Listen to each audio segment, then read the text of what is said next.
Stuff into the ordinance, just FYI, this is what this Just is like for, we do in the FYI. GT. That's not what an ordinance is for.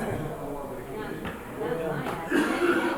Somebody needs to Yeah. chime in on Well, legally what we're doing with the ordinance. Yeah. So for 19, we had, which was what I used to looking at. We had all of the budget amendments under 19 articles that Teresa was obviously. And then we had the table that shows the mayor's proposed changes, council approved. We have that eventually. First, we got the Okay. first column. We have the first Yeah, column. no, I know. We haven't done any Yeah, amendments well, I yet. know we have. So, I can't make a presentation, and I will, if that's something you want to see, you can see mayors will do all the changes, and here's what was the next Well, so thing. these are these changes to the mayor? No, these are in the mayor's. I'm just telling you what's in the mayors. All right, well, so we'll get started today, and Yeah. so I would suggest you look at these a little more closely and then see if you have lingering questions. And if that question about what goes in the ordinance, then if you don't agree with my take and Teresa's take on what goes in an ordinance, then you should talk to the Office of Law.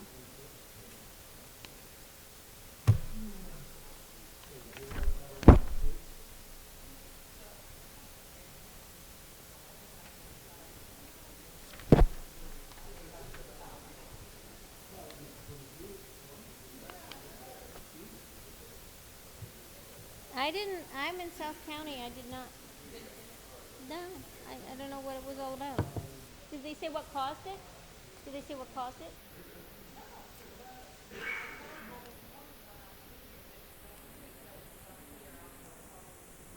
And it went all the way to Columbia? Oh. Yeah, so we also had a tractor trailer park stuck at the end of our street. So I'm hearing all of this truck diesel running, and I heard these voices. I look out and there's police there, Uh-huh. and the guy could not make the turn. Oh, no. 6 feet on the check street. So it was a fun time. It was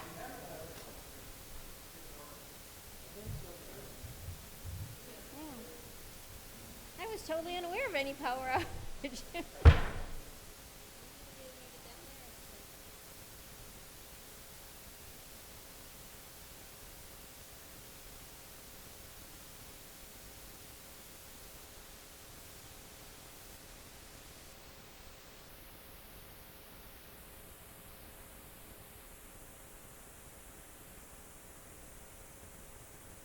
Probably dropped it over by mistake.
Call the Finance Committee meeting to order.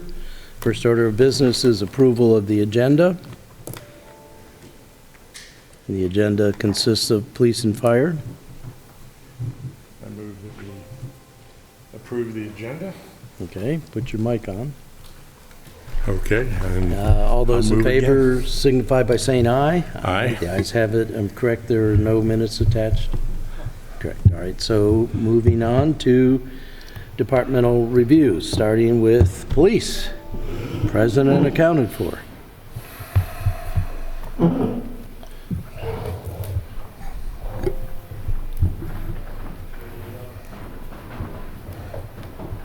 Good morning.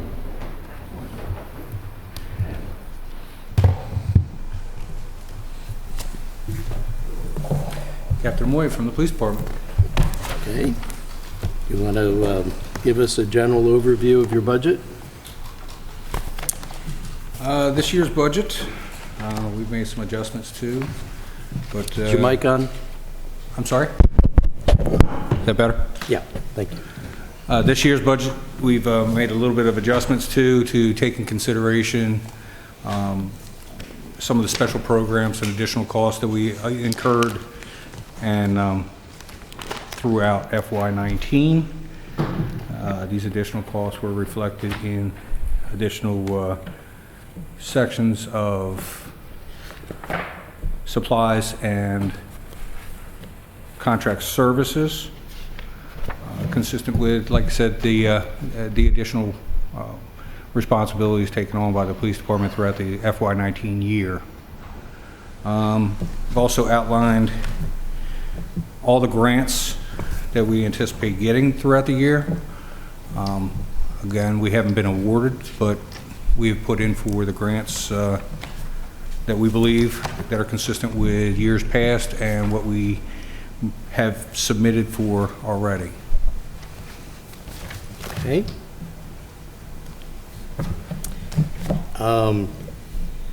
So recently, we transferred a number of dollars from police to fire and to Parks and Recs. I assume that's because we're having a hard time getting up to our fully authorized 124 officers. We are, currently we have 115 officers. We actually have 6 ready to go to the police academy once an academy opens up in July or June. We're just waiting for the date from a couple outside agencies. We are looking to fill as fast as possible, but the selection process, of course, we want the best qualified people for the positions, not just to fill.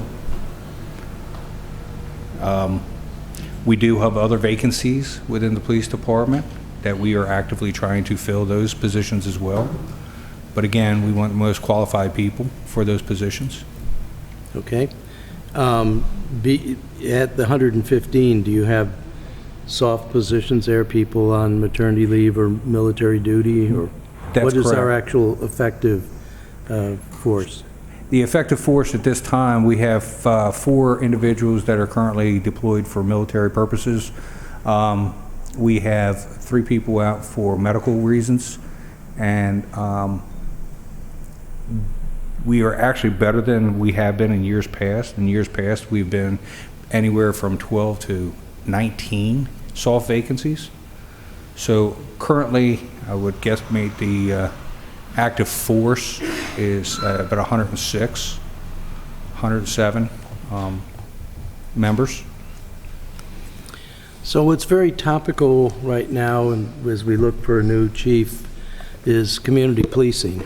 And I guess my concern, and it was a concern I felt for the officers at the melee over at the public housing, is it feels to me, and I'm putting this out in the form of a question, that community policing is possibly more staff intensive, and therefore I'm wondering how we can manage that when we have, and it seems like we've always been around 106, 110 officers that are actually able to go into the field. And then when you divide that down into the 4 shifts, it gives us relatively few officers on any individual shift.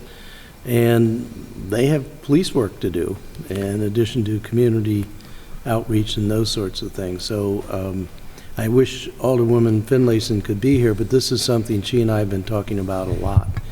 And I think that there is a strong sense on the council that moving to community policing, we support the mayor in that push. But I'm worried about what we can do differently to get you up to strength.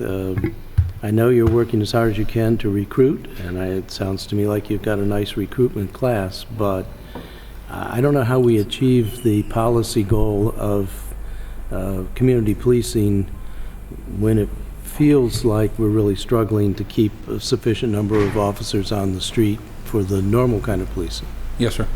That's a question, by the way. We currently have, prior to Chief Baker's leaving, we had moved, because of additional resources coming out of the police academy, getting all field training, we have enhanced our flex unit and our community outreach programs by additional bicycle members. We still have officers assigned to the Harbor House community, Clay Street community specifically. Those efforts are still continuing. In addition to that, the enhancements to those specific groups and units, we have now assigned bikes, and we're going to have our cadets actually riding with officers or into the communities just for additional outreach efforts and visibility. As you know, Lieutenant Kraus and his group in community services has done a fantastic and outstanding job in every facet throughout the city,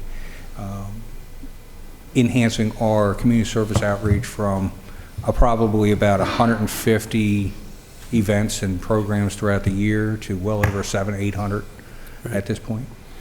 I know, I've definitely been part of that. Yeah, and Sorry. not a problem. Thought I had muted it. And quite honestly, additional officers doesn't necessarily mean the best community outreach all the time. It's the effectiveness of the officer. You can have a very effective community outreach and community relations with just one officer or two officers, as opposed to 4 or 5 in one community at one time. So let's stop right there, because that is something I want to ask you about. And going to one of the recruitment meetings that the city manager arranged and listening to the people at the tables, I think they seem like they're expressing they want to harken back to the old days when they knew the beat officer, and the beat officer would know lots about the community members, would know which person they could just send back to the home, the parents would take care of things and that sort of stuff. Are we ever going to be able to realistically get back to that kind of a policing relationship? I think in the day and age of technology, we've veered away from it, but I've always been under that mindset and practiced my policing from learning from the older officers from days ago. That I think that still needs to be instilled in some of the younger officers, to actually get out of the car and instead of just driving into a neighborhood and sitting in a car, to get out of the car and actually engage with somebody. Right. Not in a negative way, but you're right. Days of old, I used to be able to get out and know Junior and his sister and mom and grandmother and right. different members of the family, and that actually opened up a lot of positive rapport with the police department. I would think we had a lot of officers back then that I embraced in their learnings, and I think that does need to be instilled in some of the younger officers. I think Acting Chief Herman wants to see that direction as well, and whoever the next chief is, I would encourage that person to follow that lead as well. So again, it's budget time. It's time for us to be thinking about how we can achieve goals, how we can achieve honor, respect, integrity, and service. Thank you for that, and the performance information. But it doesn't, every year it feels to me like we're in the same place. We have a shortfall of the number of officers that we've authorized. We authorize those officers because that's what we were told you need to do fully effective policing. There's got to be something different that we can do, and certainly am interested in giving you the opportunity to think about those things. Those are things that we could talk about if there's a budgetary aspect to it. Well, of course, call volume is extremely higher than it was many years ago. I mean, I can reflect back 15 to 20 years ago where we weren't going to those same calls for service. The beat officer or the post officer did have an extra couple hours throughout the day to actually get out of their cars. They were instructed to get out of their cars, to actually engage, like I said, with the community or people within the community. Did every officer do it? No. But the vast majority of the officers were instructed to do it, write their reports out in the affected areas just for omnipresence alone. I think the direction in which Acting Chief Herman and Chief Baker were trying to go is a positive way. I think, like I said, also getting back to speaking with the younger officers and maybe, you know, again, day and age of technology, people were more apt to text than actually have a conversation. I think that still transposes over into real life as it is now. So I think maybe we need to revisit some of the supervision of some of the officers and mentoring of some of the officers. You know, we have a mentoring program that we created last year, and I think part of that mentoring program could be to express how we would like them to and the officers to project themselves into the community. I just have one more specific question, and that's this addition of the crime lab supervisor. Can you tell us what that's about? So for many years, we've had 2 positions in the crime lab as technicians. We've had a consultant over the last couple of years, whether paid by grant or whatever, to come in and help evaluate our crime scene services section. As you know, it's vitally important to have the proper educated people to be in those positions, but we've never had a direct supervisor. It's either been directed by the supervisor of criminal investigations, and every other crime lab or crime scene services section has somebody that has direct oversight, but we never had a supervisor for ourselves. This year we're requesting the supervisor, again, based on recommendations from our consultants, based on recommendations from state's attorney's offices, to actually have somebody as the main point of contact as opposed to just the technicians themselves. Every other department, every other unit, and every other section, whether it be police, fire, public works, or anywhere else, does have a hierarchy of supervision. And I think it's vitally important that we do have this person in place to manage crime scene services and the tasks needed to perform our duties. I did have one other question. The contractual services are jumping up significantly. Can you give us a look under the hood for that? Contractual services? In 18, it was slightly less than $1 million. In 20, we're proposing 1.9 million. Yes, like I said, we've absorbed additional cost throughout the year for additional programs, technologies. One of them is our new CAT RMS system. This is a one-time throughout this year where you're going to see that spike because we have transition between the systems. You're going to have maintenance agreements that are for the current system and new maintenance agreements for the new system, all in the same time period. We will have that, but you'll see a decrease in it next year, A decrease next year? in FY '21. Right, so this is a one-time So, transitional yeah, blip. you'll have a bigger spike in it, but our technology is just for that CAD RMS. Now, again, we have to revisit some of the maintenances and our needs are for the police department, but again, we've also had to absorb other costs that were not forecasted in FY '20 or '19 budget, and because of that, they transposed over FY '20 budget. You have questions?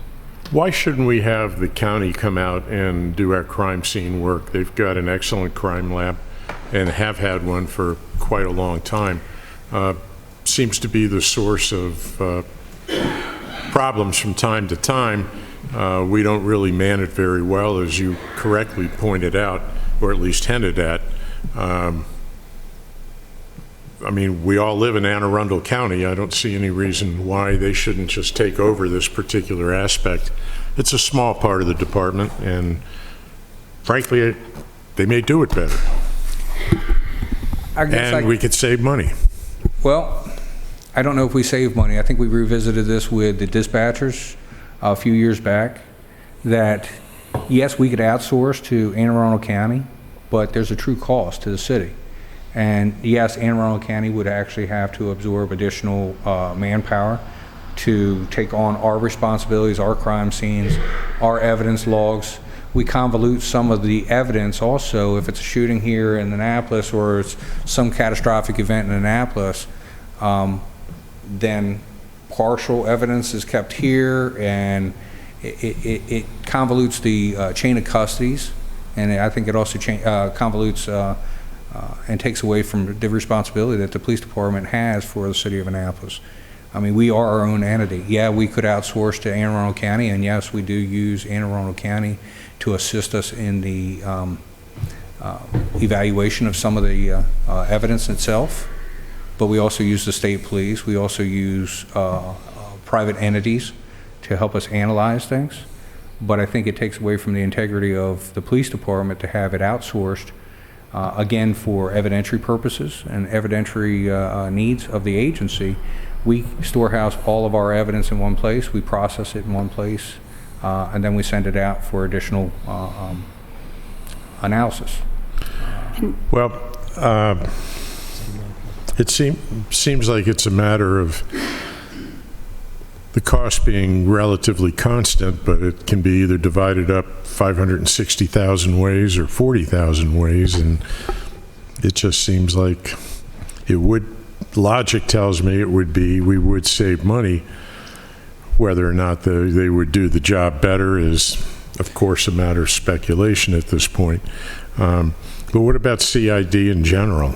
I mean, those guys have a couple people on their force that are, Kojaks, if you will, going back. I'm showing my age, but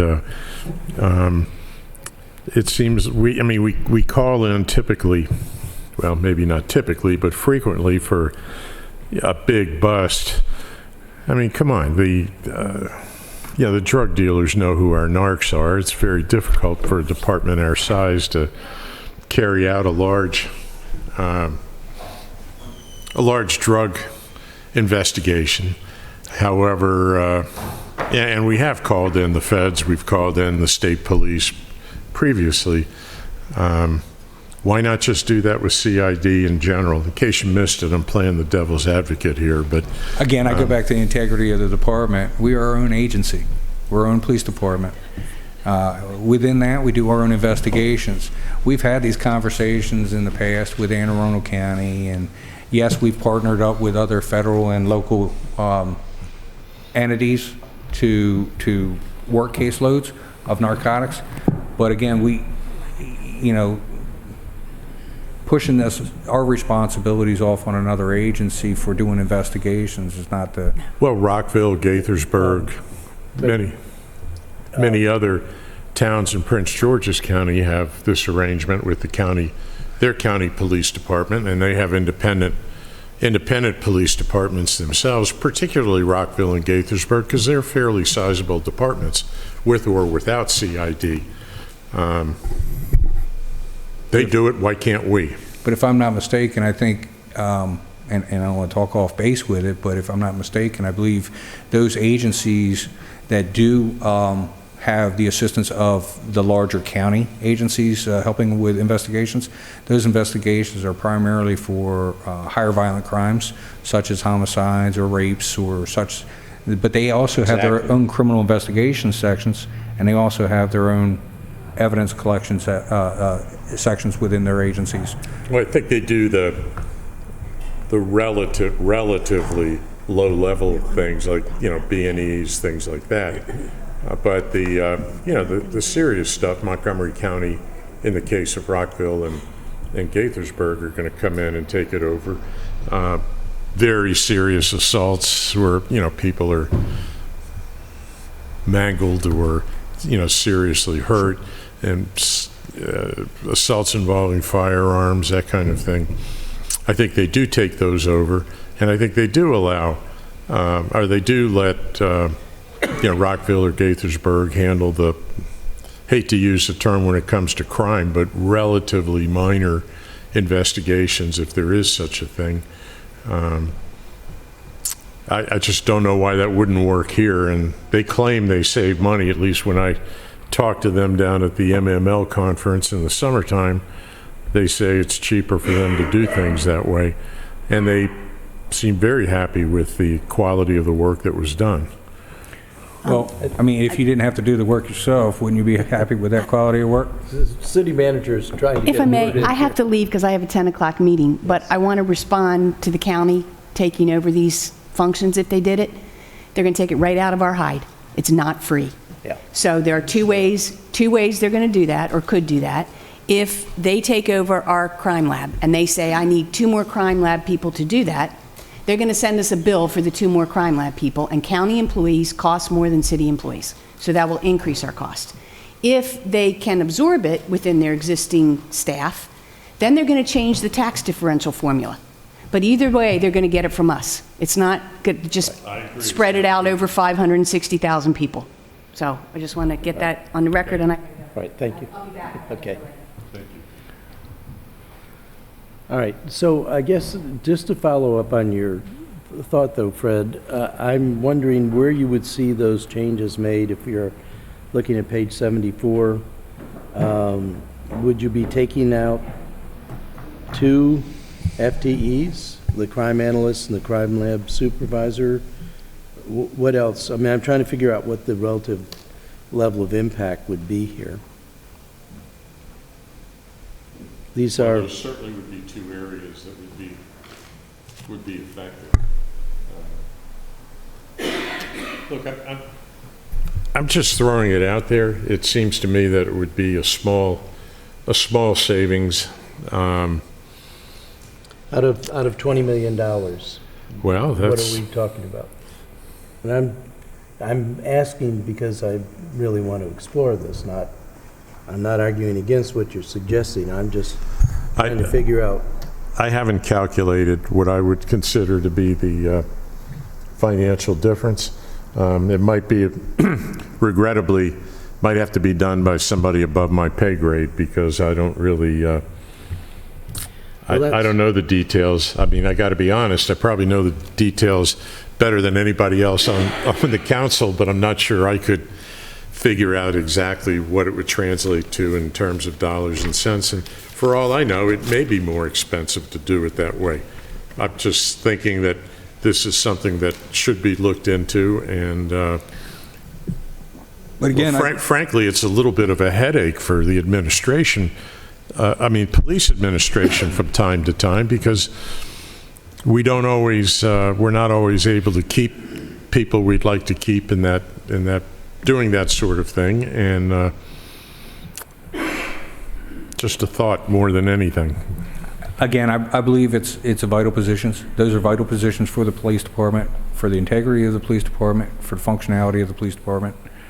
We work in conjunction with other agencies, yes, but we don't disperse our burdens and our responsibilities on these other agencies. We take our part.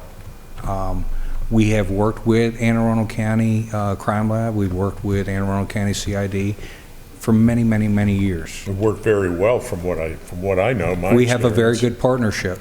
But again, they recognize us as an independent police department that can function without the umbrella of any other sections within their agency. Captain Amoya, do you have page 74 open in your book, for the budget book? I'm looking at the staffing summary, and it's the crime analyst is one of the people He's looking at page 74, your staffing summary in the book. I don't have a, You don't have? I don't have a book. Budget book? no, Okay. no ma'am. All right. That might have been provided to somebody else, but, I mean, the guy that does the budget doesn't need that right now. So what I'm noticing is that there's a civil service A12 for the crime analyst, but it looks like the crime lab supervisor is a contract employee, but presumably higher than A12. Well, right now, we didn't have a civil service position created. It hasn't gone in front of the Civil Service Board. Eventually, it will. We do have funding left in FY19 funds for the crime lab that we can disperse from one of the positions that we have unfilled right this minute until we can get it into a civil service position. Okay, so I'm trying to get a notion, here's where I'm going, so you won't be confused. This is a new position, it's a contract position now. What I heard you say is you'll eventually want this to become a civil service position at a supervisor level.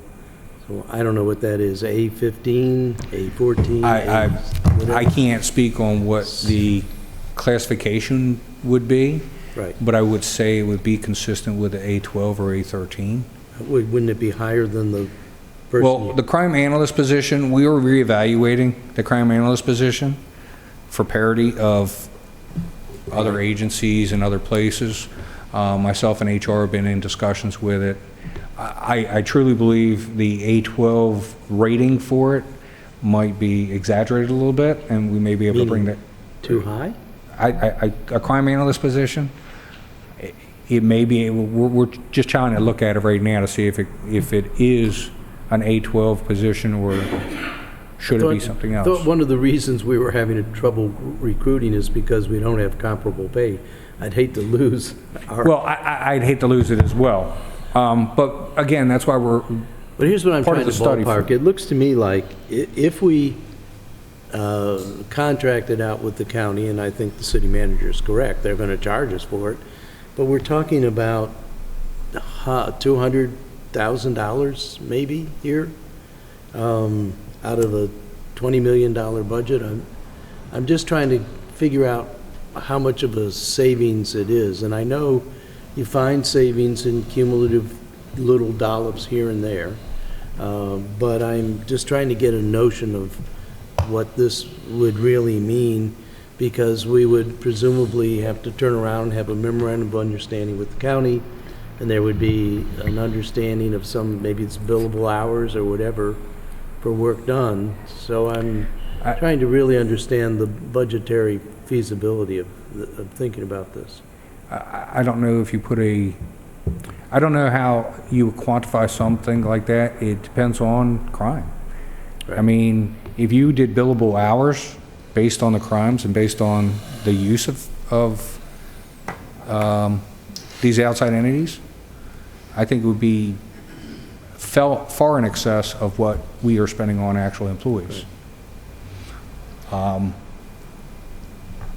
Again, the crime analyst position, it was just recently vacated. It has been posted. We are so how are we actively... getting, so we don't have this new position, and that's been vacated. How are we getting these services done now? We're falling behind. Other people are picking up the pieces. That's a budget term, falling behind. Hey, look, I only speak the truth with it. Yeah, sure. The fact of the matter is, we have other people doing the jobs of 5 to 10 people sometimes. Right. Some of these people, they're asked to do a magnitude of things and they're getting by. Are we being able to provide in a timely manner the reporting to community services, to the public, to our partners with the Auto Theft Prevention Council? Are we able to? No, we're not. The Heroin Coalition for up in Anne Arundel County that compiles all the information for countywide overdoses. We're getting it to them, but we're laxed in some of our abilities right now. So that's why we are trying to fill these positions as fast as possible. So, while public safety is certainly the biggest part of our budget, including fire and emergency management, when we have a melee, I understand there was a big fight on Main Street Saturday night as well, and now we had a shooting yesterday. My email from my constituents is, I don't care what it costs, why don't we have more police here? I want somebody on my block 24/7.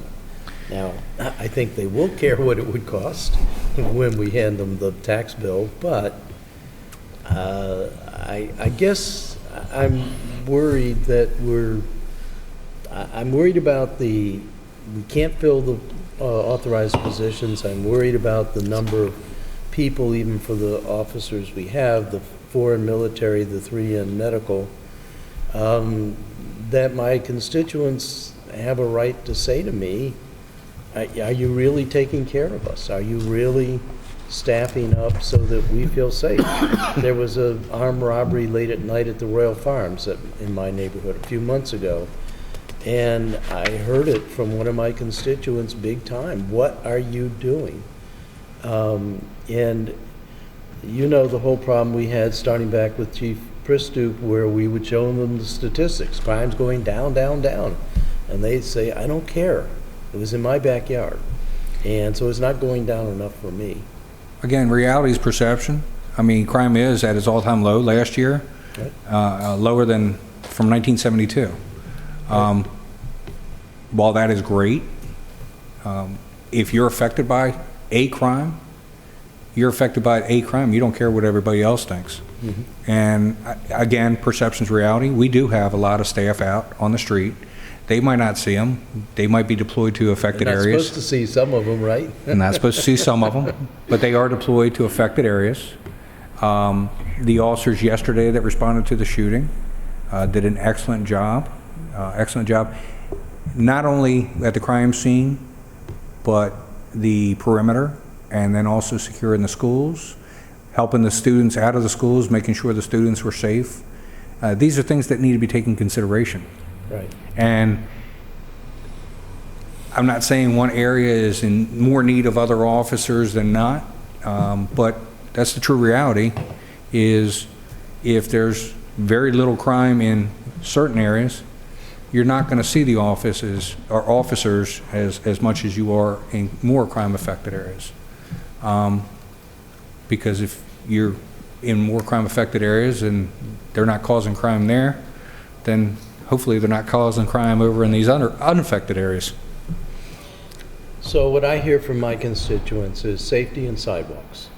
And this is a big part. We'll hear the other big part of safety in a few minutes, but I guess I am concerned. I'm concerned because that's what my constituents are expressing to me, that we are not sure that we have enough resources going to this, and you're absolutely right. In fact, one of my constituents in particular will be furious if I quote to her the crime statistics, and she is living near where a lot of action happens, and she's saying, look, you're my alderman, you've got to represent me, you've got to protect us better than we're being protected now. And when you put that together, and maybe this will be a conversation for next year's budget when we have a new chief in place, but when you put that together with my suspicion that community policing is going to require not only a mind change set from arrest to assist, but also I think more resources. and I think resources elsewhere in the city too. Again, Alderwoman Finlayson and I have been talking about maybe we need a department or an office of community services, because if you're going from arrest to assist means you get them to the help they need before they build a record. And right now, most of that is directly into the county. Some of the agencies that we partially fund through block grants. But I have a sense that as soon as we get the new chief on board, we're going to need to go back and look at the allocation of the budget, but also the size of the budget, particularly for community policing.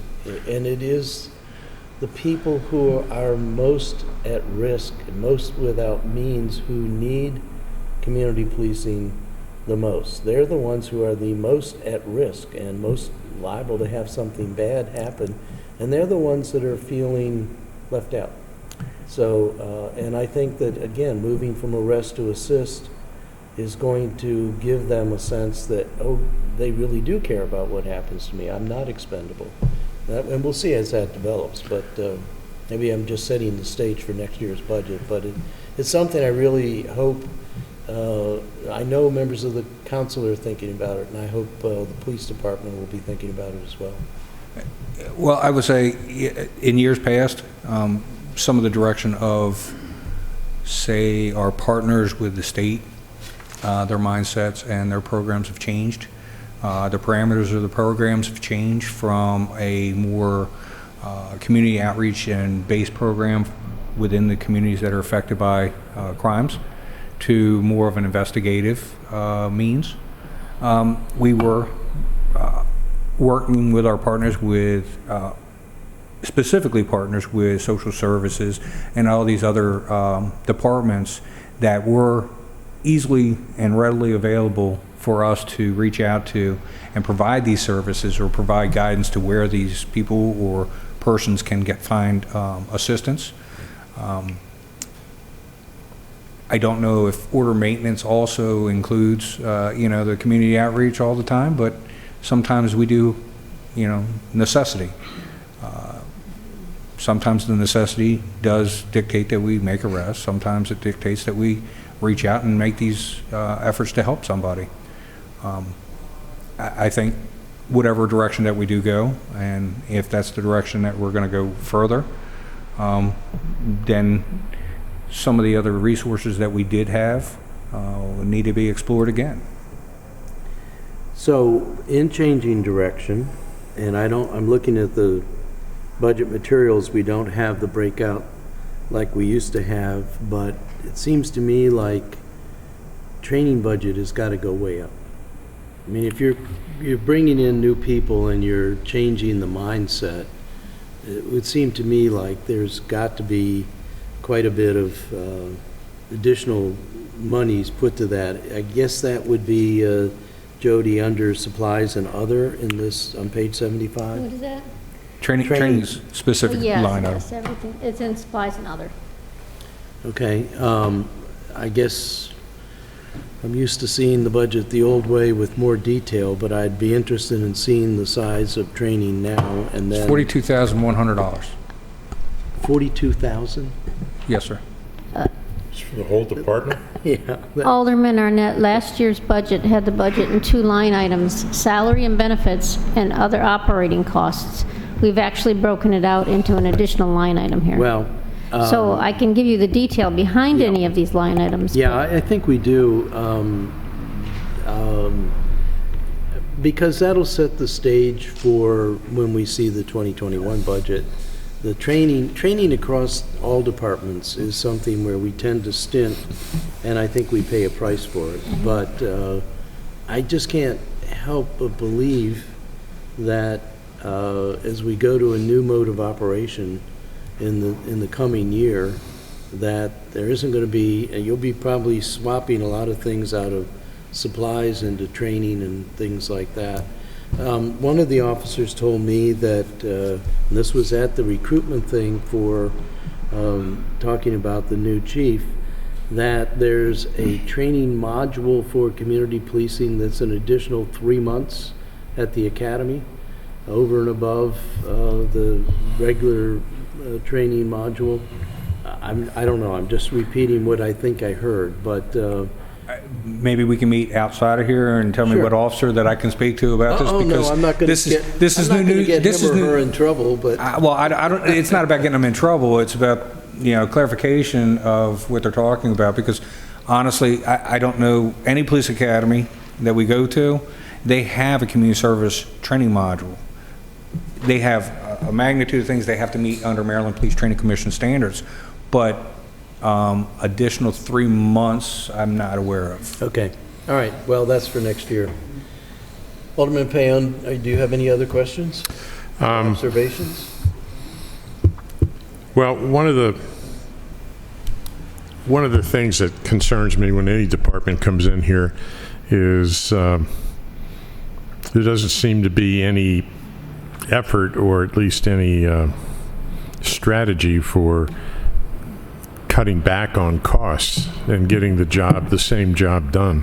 Is there anything you can suggest that the police department could do to basically do the same job and cut a few bucks from the budget here and there? You want No, the the- honest answer? Of course we do. Every year, it's always going to go up. Every year, the cost is always going to be there to do business. And while we were making strides to bring us to future years' technologies that may cut cost, we're not sure of those additional savings at this point. And I think when we spoke about some of the movement of that money, there will be long-term cost savings for the city, whether it be the police department, whether it be MIT, whether it be fire department, whatever it may be, if we move into the future and come up with some ideas to cut costs on the outskirts of things, I don't think we're going to be able to cut costs still with the police services. We're not going to be able to cut costs with our requirements for maintenance agreements and other contracts, and it's just the cost of doing business sometimes. So the Amazon Web is one of those new technologies, right? that- Yes, sir. Well, if somebody asked you to cut 3% from your budget, where do you think you would look first? I think if we reflect That might back- not be a fair question. I think but- if we Look reflect for a back new to job. last year and the year before, where costs were asked to be cut, the only place that we're able to cut costs is police services, by cutting police officers. That is your nuts and bolts of the police department. We've already cut costs in FY15, if I'm not mistaken, FY15 into FY16 by eliminating civil service positions that were vital. Now, those people that are still in place have taken on those responsibilities as well. So, I know nobody likes to hear it, but Well, I put you on the spot, and you gave a good answer. thank you. But speaking of costs that have been mounting over time, as we moved to more cameras, and then we discovered the costs for storage and redaction and so forth, I don't see any discussion here about cameras. The other thing that we don't have for cameras is real-time eyes on the cameras. I mean, first of all, there's a billion of them. And I think we have some people during the daytime that monitor the cameras, but not at night. We utilize light duty and cadets sometimes to monitor the cameras during the day. We have a dedicated camera monitor at nighttime. They are live, they are real time, providing that they're functioning correctly, and they're up to date. We have access to over 320 cameras citywide. These are the citywide cameras, not including, we also have access to private communities within the city that also have partnered with the police department to provide camera systems and CCTV in their communities. So we're able to monitor and utilize their cameras for evidentiary purposes and also for monitoring for any potential issues. We also have the LPRs throughout the city to assist us. I kind of throw those into the mix of the CCTV program itself. We are looking to partner with Anne Arundel County. Again, possible cost savings in the near future. significant cost savings in the near future for their camera systems to be intertwined with our camera systems. There's a lot of moving parts, but yes, it has never been fully budgeted. It was asked years ago. We again moved over $35,000 this year to replacement of some of the lenses and some of the cameras in the citywide camera program, but Well, that's... let me just finish and then I'll get back to you, and then Alderwoman Tierney, if she has some questions. I know that Public Works is working with GTE and putting in smart streetlights that'll all have cameras in them, just going to multiply many-fold the amount of input you're going to have. My question, and I started this question with Chief Pristu, is I know there's artificial intelligence that can monitor all of these things with an alert kind of system when they see something that's a developing potential crime system. That seems to me, because that can go, AI can go 24/7 and put out an immediate alert and help direct officers and hopefully prevent, but certainly make it more likely for an arrest. Are we preparing for that influx of new video? Are we preparing for that? I don't know what the timeline is on it. Sergeant Truitt was working with Public Works and the city to give us all a very comprehensive understanding of where we would be at. Right. Again, I go back to Alderman Payone's comment, where could we cut? Honestly, you're talking about ShotSpotter and some of the other alert kind of programs, and then these cameras, and it's only going to increase the cost of the police department operating budget. ShotSpotter is very costly. And not particularly effective, but it is one of the tools. That's an audio tool. The video, I think. It is. Baltimore Video City. can file real time from camera to camera, but I bet that's even more expensive than ShotSpotter. You know, honestly, I hate to say it like this. Yes, the technology is there to be able to do that, but sometimes when you're monitoring a camera, you see somebody running in a specific direction, it's easy just to know what camera is going to go to the next. And some of these communities in which we have these cameras in, they are very well wired for camera systems to where there is very little blind spots. Right. That's what we designed it for.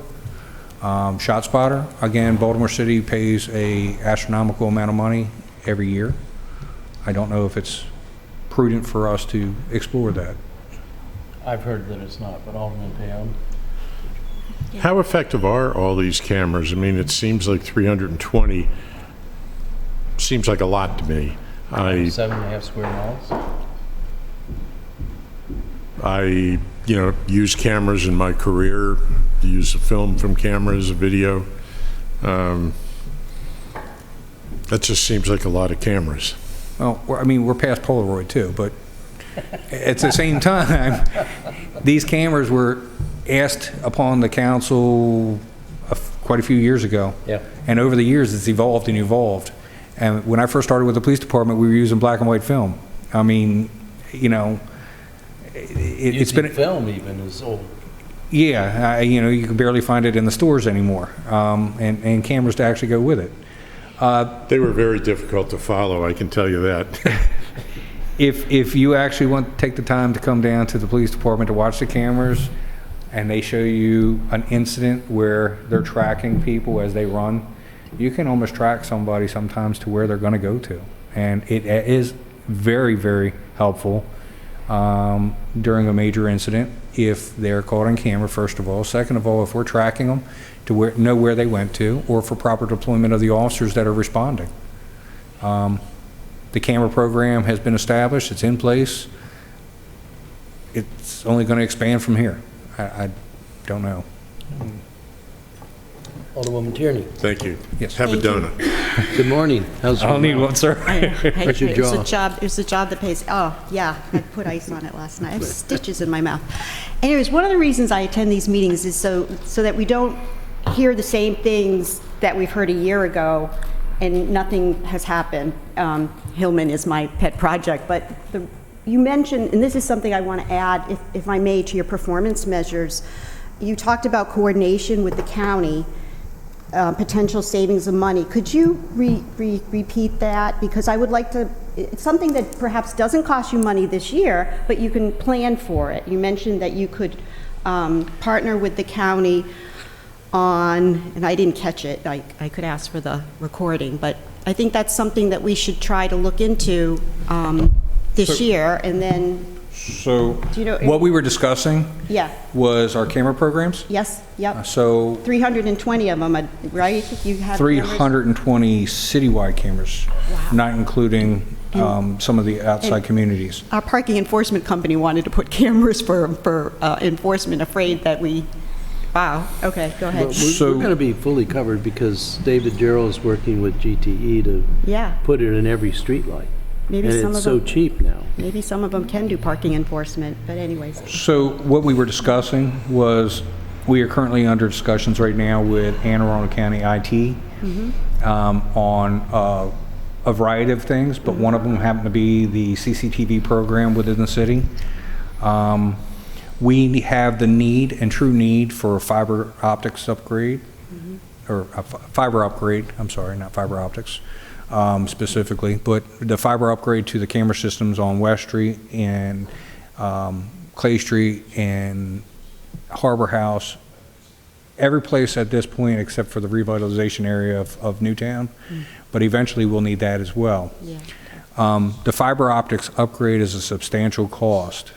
Anne Arundel County and members of the police department have been discussing some of these upgrades where they have and will potentially absorb some of these costs, or potential cost.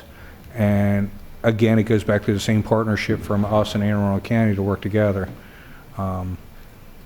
Is there a lot of infrastructure work involved in that, or? The infrastructure mainly is already in place. Oh, So we have camera systems up and down West Street, we have camera systems Clay Street, we have camera systems throughout the city in affected areas. What we do need is the fiber upgrade, which will be a cost savings to the city, again, not only for the actual installation sometimes, but for long-term cost of connectivity. The connectivity costs are, as you know, they're astronomical sometimes in some respects. okay.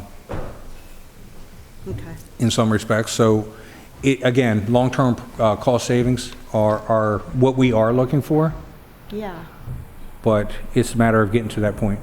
Is there anything we can do in fiscal year 2020 to prepare for that? Anything at all, other than conversation? No, our continued conversations Continued and continue conversation. works with Okay. Anne Arundel County and our other partnering agencies. Okay. Thank you. So I did want to make a comment on your performance measures. Unlike many of the other departments, and I know this is a work in progress, and Teresa has promised that we'll refine this, but you actually have measures. You say increase community meeting attendance by 3%, reduce Part 1 crime, increase number of bike certified officers by 3%, and I think those are the kinds of things. Now, we don't know what the base is, so we won't know. We strive to next be year what the- overachievers. Pardon me? We strive to be overachievers. Yeah, well, I know, but I mean, for us, we would like next year to say, number 3, you actually increased 3.5%, but we don't know what it's increasing over.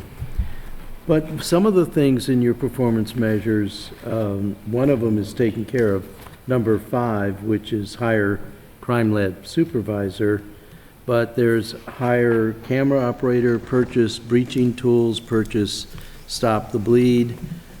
Are all of these purchases covered in your budget? No. No. Okay. No, well, we are working with the fire department on some of the programs like the Stop the Bleed. We have other federal money sometimes that we can resource, All right. or other grant money that we can resource to kind of supplement our program needs. So we explore those options prior to, again, going back into our call for money. again, we try to do our due diligence to save money wherever we can and try to find other sources of funding as opposed to continually tapping the city. Good morning, Acting Chief. I don't know whether you were elsewhere or you were able to listen, but we've been trying to throw Captain Amoya a lot of softballs here. And so far, he isn't nibbling very hard. We were asking about money for training and if we move to more of a community policing mode, is there enough money in your budget to do that? I assume as soon as we have the new chief, we'll want to commence getting into that. So that was a worry. We're looking at the cost of cameras, which as more and more cameras become available to us, and we had a surprise a few years ago when we realized it isn't just buying the cameras and it isn't just looking at them. You have to store the material and you have to redact the material and all of those things. So I was asking, since we don't have that broken out in the materials we're looking at, are we covering those costs? That sort of thing. So I don't know whether that's enough of a catch-up for you, or maybe Captain Amoya can whisper some hints about things we were talking about, but if you would like to give us some thoughts, we would appreciate it. Well, the budget that we've proposed is focused principally on infrastructure things. Like most of the personnel changes that Captain Amoya discussed were long-term infrastructure, the crime lab supervisor, and filling those positions. Those are just baseline operational things. The more discretionary things we've not put into this budget, and the idea that in 3 months, presumably when we have a chief, those sorts of things, the community engagement is a commitment we've made and we continue to make. How that's going to come to be is really a discretionary decision on the part of the new chief. So those are things we haven't sealed into the budget as such. As for the ongoing operational things, as you alluded with the cameras, for example, that's been probably about 10 years ago, we sunk a significant amount of money using almost entirely, actually it was entirely grant funding, federal funding, state funding. That infrastructure is starting to age. And so now we're building into the budget. Repair and replace. Yeah. Exactly. And as new technologies come online, you know, some of the older cameras, for example, we had an incident recently, yesterday as a matter of fact, that had we had a better camera, we would have had a better view of things. How is that victim doing? Do we know? Well, Okay. Sorry to hear that. you know, All right, Alderman Payne. Do you know how many grant dollars that you were able to gather up last year in addition to what's in the budget or what was anticipated in the budget? I mean, you must have somebody there that specializes, looks out for grants and... Yes, it was close to $1.7 million in grants. Okay. Grant funding that would attribute to salary of 18 police officers under staff. It would attribute to the salaries of our crime analyst and our community outreach person, Mr. Morris. We also had roughly Oh, is your mic on? $1,000. Captain, is your mic on? Roughly $28,000 also in state highway grant for traffic-specific enforcement. Again, we get additional funding somewhere usually in the tune of $15,000 to $18,000 for equipment from the federal DOJ for some kind of community outreach or some kind of training or whatever we put in for that relates to the parameters of that NOFA.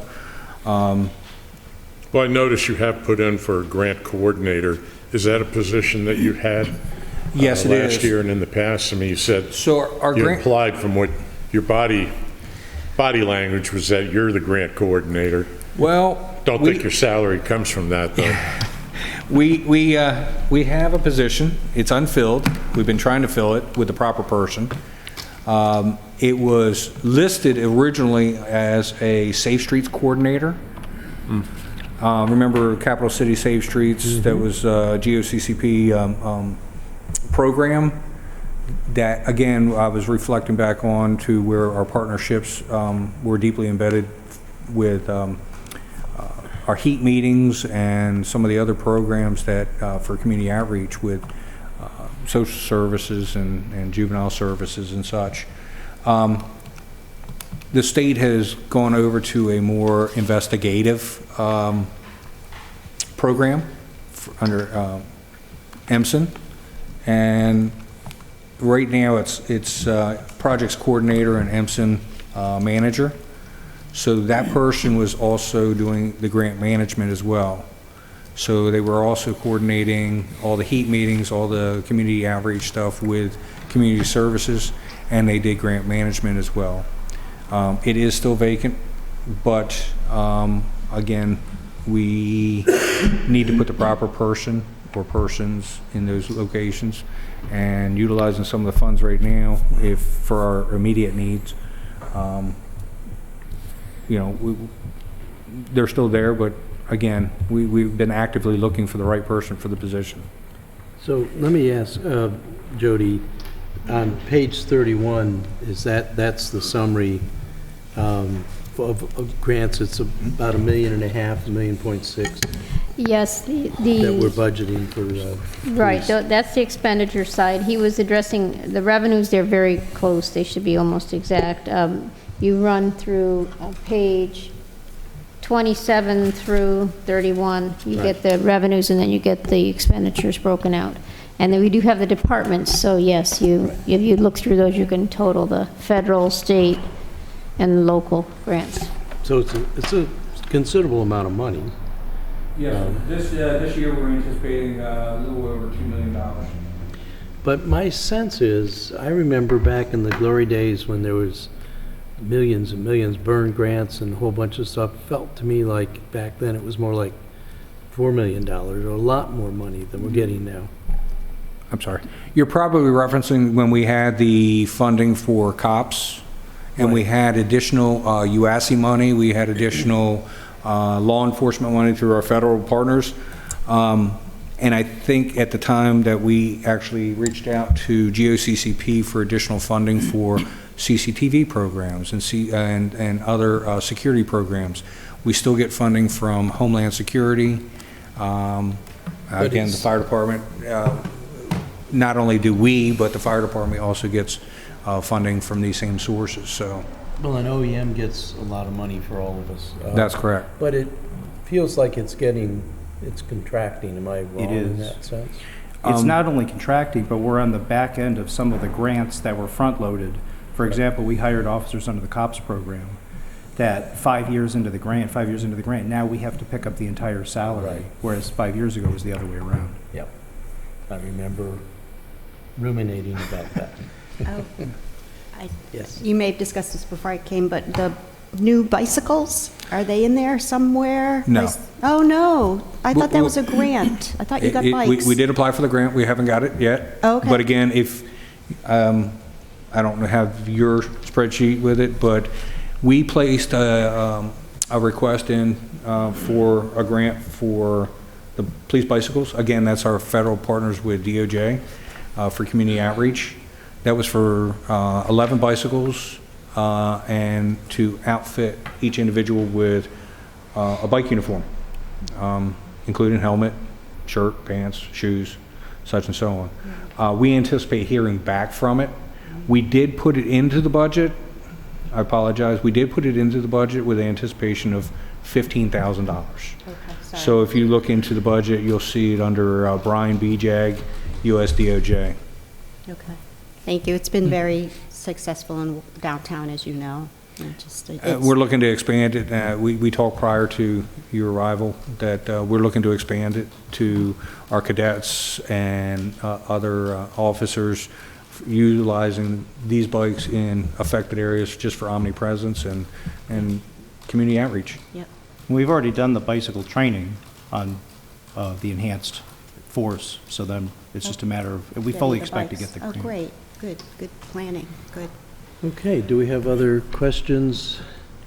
I worry with the potential transitions coming up, that we have budget enough, and I'm not asking you to ask for more, but for police, because unfortunately we have this attrition flexibility, I think you have much more ability to rejigger things than maybe fire and some of the other departments. So I will just re-say again that for my constituents, public safety, and it always comes to the fore when we have an incident or two or three or four, is what they are most concerned about. And they really expect me to bring that message to you and to exercise my duty along with my colleagues about making sure you have the appropriate amount of funding.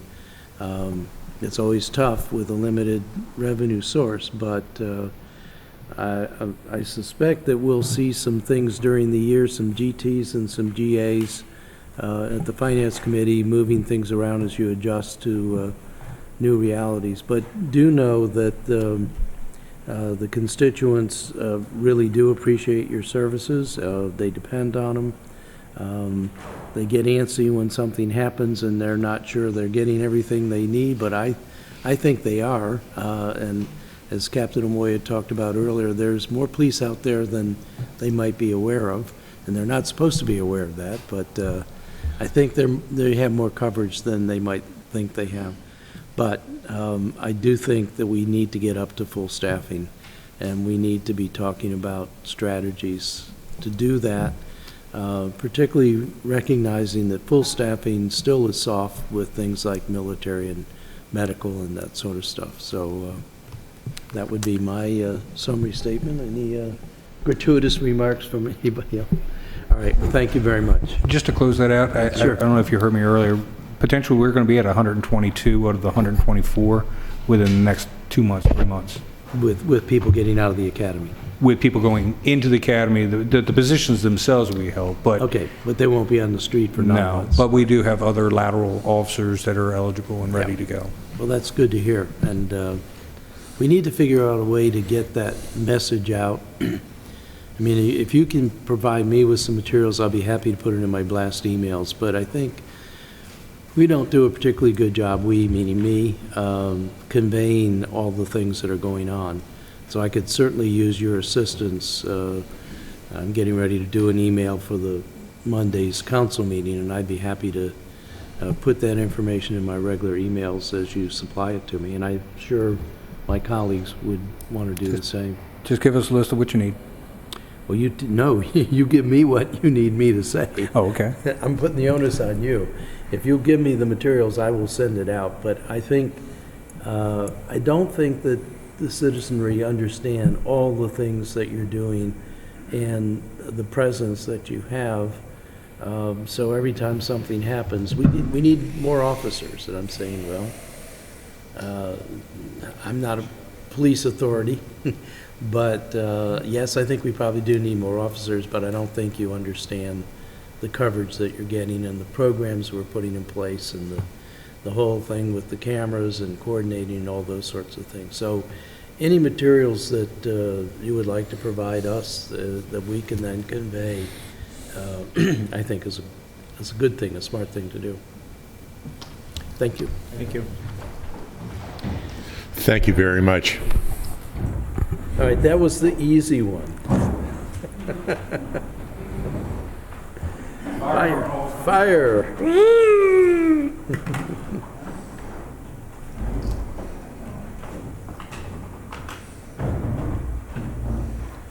Do we just have spectators back there, or are you gonna?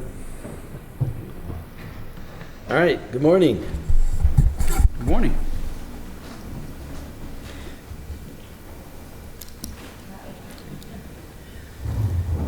So would you like to start us off with some introductory remarks, please? Certainly. Good morning, Chairman and the committee. I want to start off by talking about my performance measures. So if you notice, I don't put a lot of stake in stats as a fire chief. Right. I'm from the school that I can figures lie and liars figure, and I can make them say whatever I want them to say to you. Bottom line is, I tell my folks all the time, and you kind of touched on this a little bit with my law enforcement guys. The story I tell my folks is that the cops can tell people the crime is down 50%, but if you don't feel safe walking downtown Annapolis, those stats don't mean nothing at all. Right. So I'm more interested in results. I look at how we're doing in the public's eye. Are we meeting our goals? Are we meeting our response times? Are we having a lot of accidents, a lot of injuries? Those type of, I can give you stats that we have increased fire safety inspections, but if our fires are up, the stats don't mean nothing. I'm more interested in that we have low fire rates in the city of Annapolis. And the fires we do have, we contain them if all possible to the room of origin. That's what I look at as a fire chief. There's a big thing, every time there's a fire, there's a big issue about response times and NFPA 1710 and the response times and all that's good stuff, and I understand it as a fire chief, but I don't think it's in our best interest sometimes to have a 40,000-pound fire engine racing down a narrow street trying to beat a response time.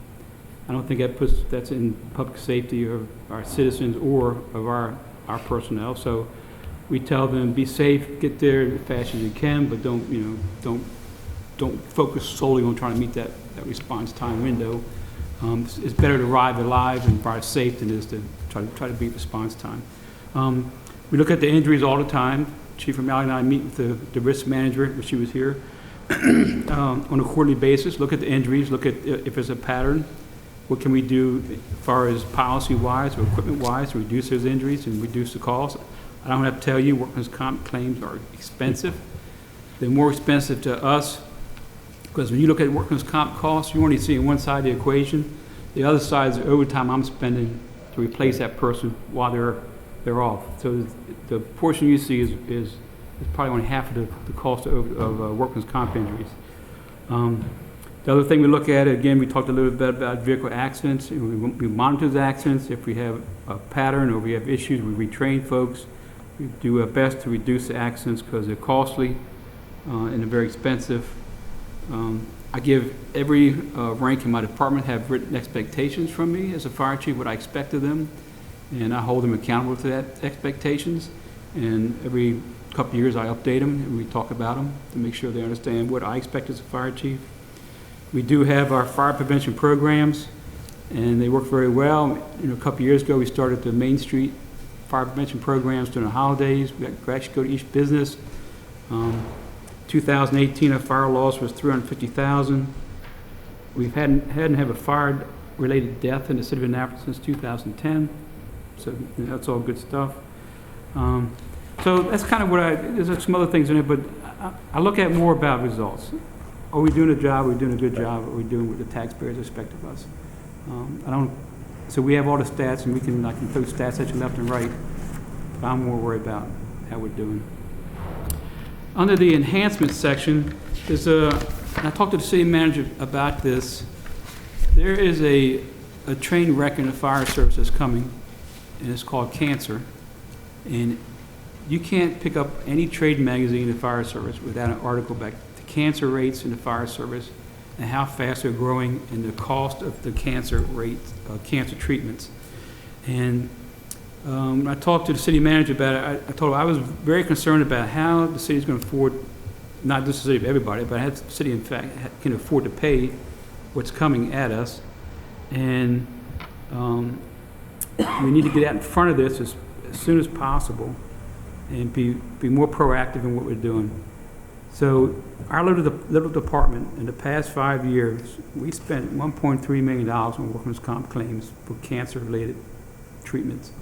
And the feds and the International Association of Firefighters are pushing hard to have more and more cancers come under the umbrella of presumption cancers.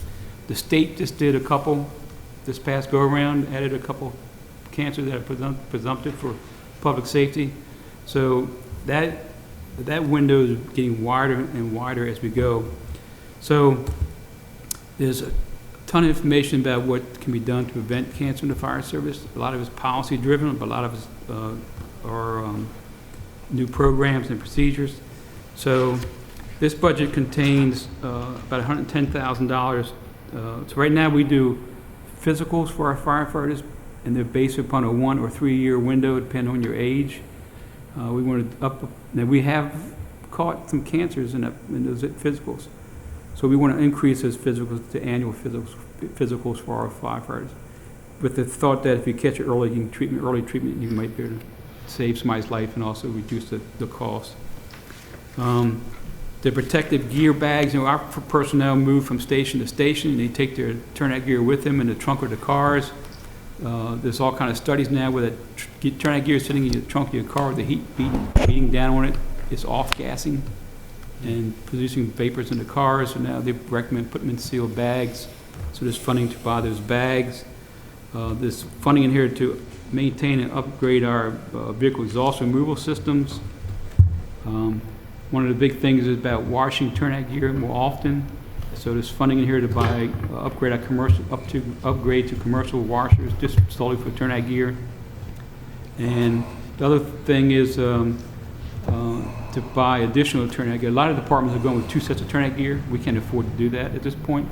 So we want to buy some spare sets, have a spare sets of different sizes that we can trade out while they're getting the turnout gear washed. So that's all with our policy to fight cancer. We have a new OPM, a policy that came out about a month ago about a bunch of different procedures that we're doing department-wide to combat cancer. So it's all part of a program. And that's, I'm telling you right now, write it down. This is a train wreck coming right at the entire fire service. It's outrageous. I've talked to my counterparts in the county. They have the same issues that we have, and they are doing the same things across the country. Everybody's fighting this. The other thing is there's funding in here to send our current firefighters, some firefighters, to get paramedic training certification. The years past, we used to do in-house training. We were very fortunate last several years. We were able to do lateral entries, and we did a great job doing that, saved a lot of money, got a lot of good folks, but that pond has been fished dry. Everybody's fishing that pond now, and the number of candidates are very, very small. And then there's $125,000 to paint a fireboat. The fireboat is 13 years old. I don't have to tell you, any boat's expensive to maintain. To this department's credit, and I'm very proud of this fact, the personnel at Eastport have painted this boat themselves for years. They take it over to Mattapique, they pull it, and they sand it down by hand and paint it the best they can by hand.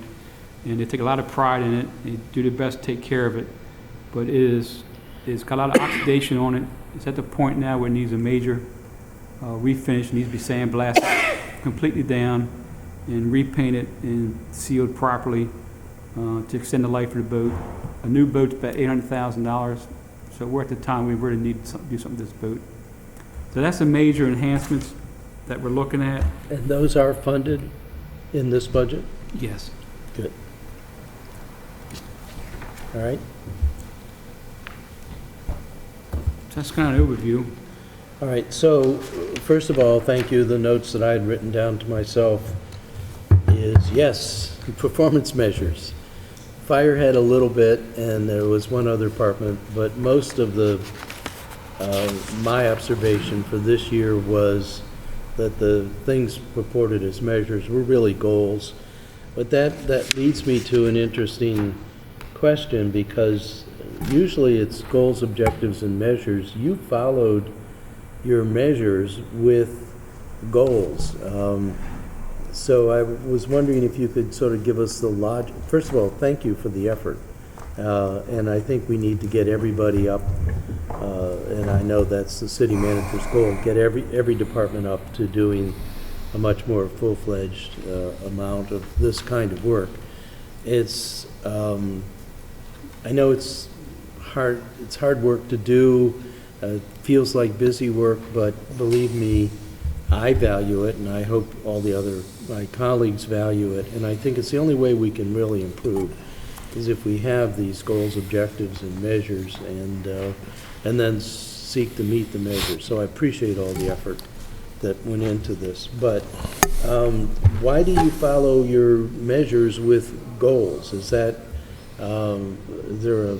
So we have 9 core values in the department, and that's they're permanent core values. And then every year, and we've done it since I've been fire chief, is every year we try to do 12 to 15 or more goals that support those core values. And I strongly believe in having annual goals. If you don't, you just kind of flop around. You don't have a vision, you don't have a direction we want to go. So the core values give us our vision, and then the goals we do to try to meet those core values. So we do what I do short term and long term. So every 5 years we have a goals planning meeting, I call it. We bring in various factions of the department, including the chair of the Public Safety Committee that attends, and we just throw a bunch of goals out on the wall, all kind of stuff. Some of them are pie in the sky, but we just throw them all out. And then we take all those, and normally there's about 100 of them that come out, quite honest.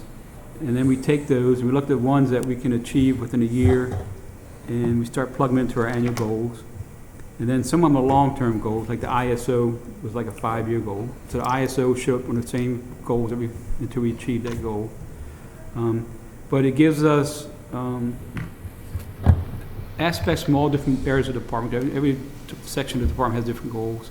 And we put them all together, marry them together into an annual goals document. And we publish them in the orders, and every staff meeting we talk about them, where we're at, how we're doing with them. You know, are we achieving the goals? What issues do we have?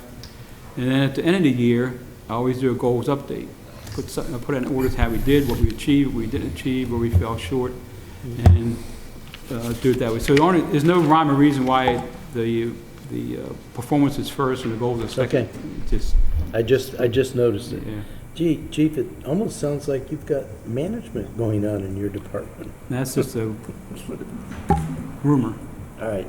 Well, so I appreciated the effort that went into that. I'm going to suggest for next year that we have that all in one section. So the core strategies, and some people had. Yeah, I don't know where the core strategies are. Well, the core strategies are on page 79, so that starts right out under the description. Then we go to enhancements, then we go to measures, and then we go to goals, and that's why I just took note of the flow of that and was wondering if there was... That's just where the people in finance laid it out. I can't help it. Okay. Gotta blame somebody.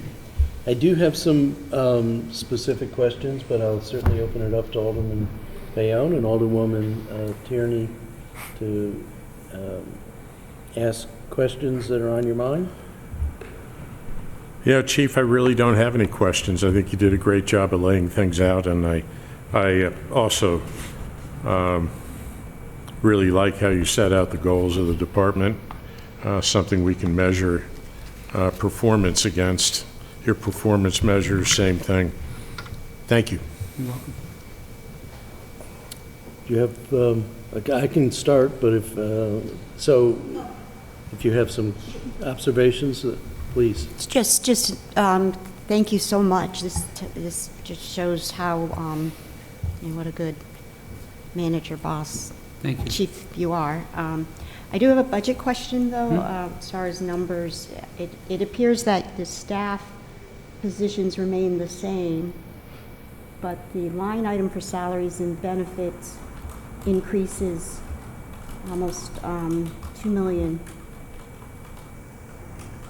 No, 1 million, almost 2 million. So I assume that's raises? Or? Is your mic on?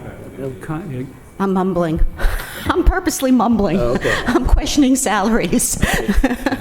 So the increase is salary and benefits, the increase from union contracts. And it's probably a portion of that's the SAFER grant, the last absorbing SAFER grant. So the SAFER grant was a 2-year grant? Yeah, it was a 2-year grant. The deadline for that grant was January 31st. So in FY20, we have to pick up all those firefighters in our budget. So that's one of the reasons why this has jumped. In addition, a 2.5% COLA and other step increases that are negotiated for their So we pay. didn't have the same issue with the police as much? No, the pay, they did not get a COLA at the beginning of '20. They did not get a COLA increase. They do have some step increases. They didn't lose any major grants. Okay. So is this a one-time jump, or is this something that we need to? Yeah, the SAFER grant funded how many, That was a 2-year grant. It ended in January of this year. how many firefighters did it fund? 10? 12. 12 firefighters? And that's gone forever? Yes. The federal Yes. funding's gone. Federal Yes. It's to the point where the city's picked it up. So our staffing level was the same last year. Right. However, Yeah. those 12 positions were being paid by federal Yeah, funds. so that's, There was also some prior years negotiation items yeah. that was never placed into our budget that we were having to pick up here and there, and that's been corrected in this budget. Am I missing that, Jody? Is that stated anywhere for record? I mean, that's a big qualification on explaining what that jump is. I don't think it's explained in here anywhere. Another thing we need to remember is that in this FY19 adjusted budget amount you see, we had some turnover budgeted in there that reduced the appropriation. They not only did not make their turnover, but they need extra appropriations this year for overtime. So if that number in the 19 adjusted budget column included the recent fund transfer we did, that number would be a bit higher. So that is a place that I wanted to go. But again, part of the abbreviated budget summary here is overtime counted in salaries and benefits, or is it in supplies and other? It's in salaries and benefits. Salaries and benefits. So in the past, for all the departments, we were able to see salaries and benefits with overtime separate. And overtime was always one of those canaries in the coal mine kind of thing. And different departments could handle it different ways. There was a big transfer, I think it was $400,000 of shifting around for overtime for fire. There was much bigger transfers for parks and recs, and given the size, orders of magnitude bigger. But can you explain a little bit about the overtime adjustment that we made? Sure. So it goes back probably 2 years or more, but when the firefighters contract got a holiday pay differential, which was about $45,000, that was never funded in the budget. And Tom Andrews just said, just find a way to make it work. Don't worry about it. At the end of the year, we'll make it whole. There was an on-call pay that was part of the union contract. It was never funded. This past go-around negotiations, they got a state of emergency pay, and that was $40,000 for one state of emergency, and that was never funded. So all these little things they kept throwing in, and they kept telling me, just take out your overtime budget, take out your overtime budget, it'll be okay. Then when we did the deal with the county to do Medic 48, I told them there'd be some overtime tied to that medic unit, and they kept saying, don't worry about it, we'll find the money somewhere, just don't worry about it. So I think they were kind of robbing Peter to pay Paul along the lines, and that was fine under Uncle Tom, but when he left, and Mother Teresa came on board, she said, you can't do those things, you gotta do what you gotta do. So she changed it all and started actually funding what should be funded in the budget. And then on top of that, just to add a little insult to injury, we had, this past year, we had a bunch of soft vacancies, and we had 2 people deployed in the military, and they're still being deployed. We had 2 pregnancies. We have 9 firefighters currently in fire school, so it looks like those positions are filled on paper, but they're not working in the field. And we have 2 vacancies right now, so altogether it's like 18 soft vacancies right now, and all those cost money. And then on top of that, there was 1 position unfunded last year from the council, 1 firefighter position. And I kind of wanted to talk about that a little bit. Sure. So when you don't fund a firefighter's position, it looks like on paper you're saving the salary and benefits of that firefighter. but unless you have a corresponding reduction in services, all you're doing, you're telling me as a fire chief, I want you to provide the same level of service, but I'm giving you less bodies to do it with. So the answer to that question is always overtime.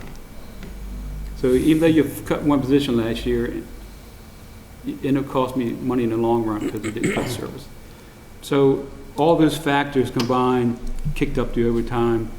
And it's just, and you talked a little bit about training with the law enforcement. I stopped sending people to training this budget year probably 9 months ago because training costs overtime, and in order to try to control the overtime as best as it could, I actually stopped sending people to training for outside training. So that was a big issue with the union. They took a lot of heartburn over it. Our members took a lot of heartburn over it. As a fire chief, it's distressing to not be able to send people to outside training.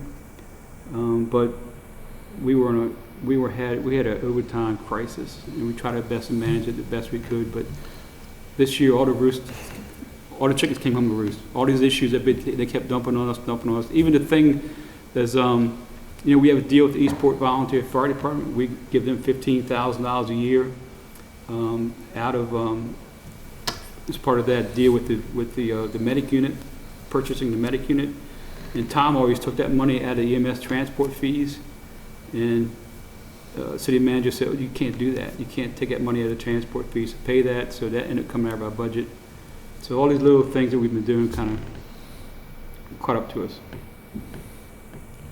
And I understand that. And also, over the years, you and I have had the conversation about the trade-off between fully staffing so you don't need overtime being more expensive than having the flexibility of overtime.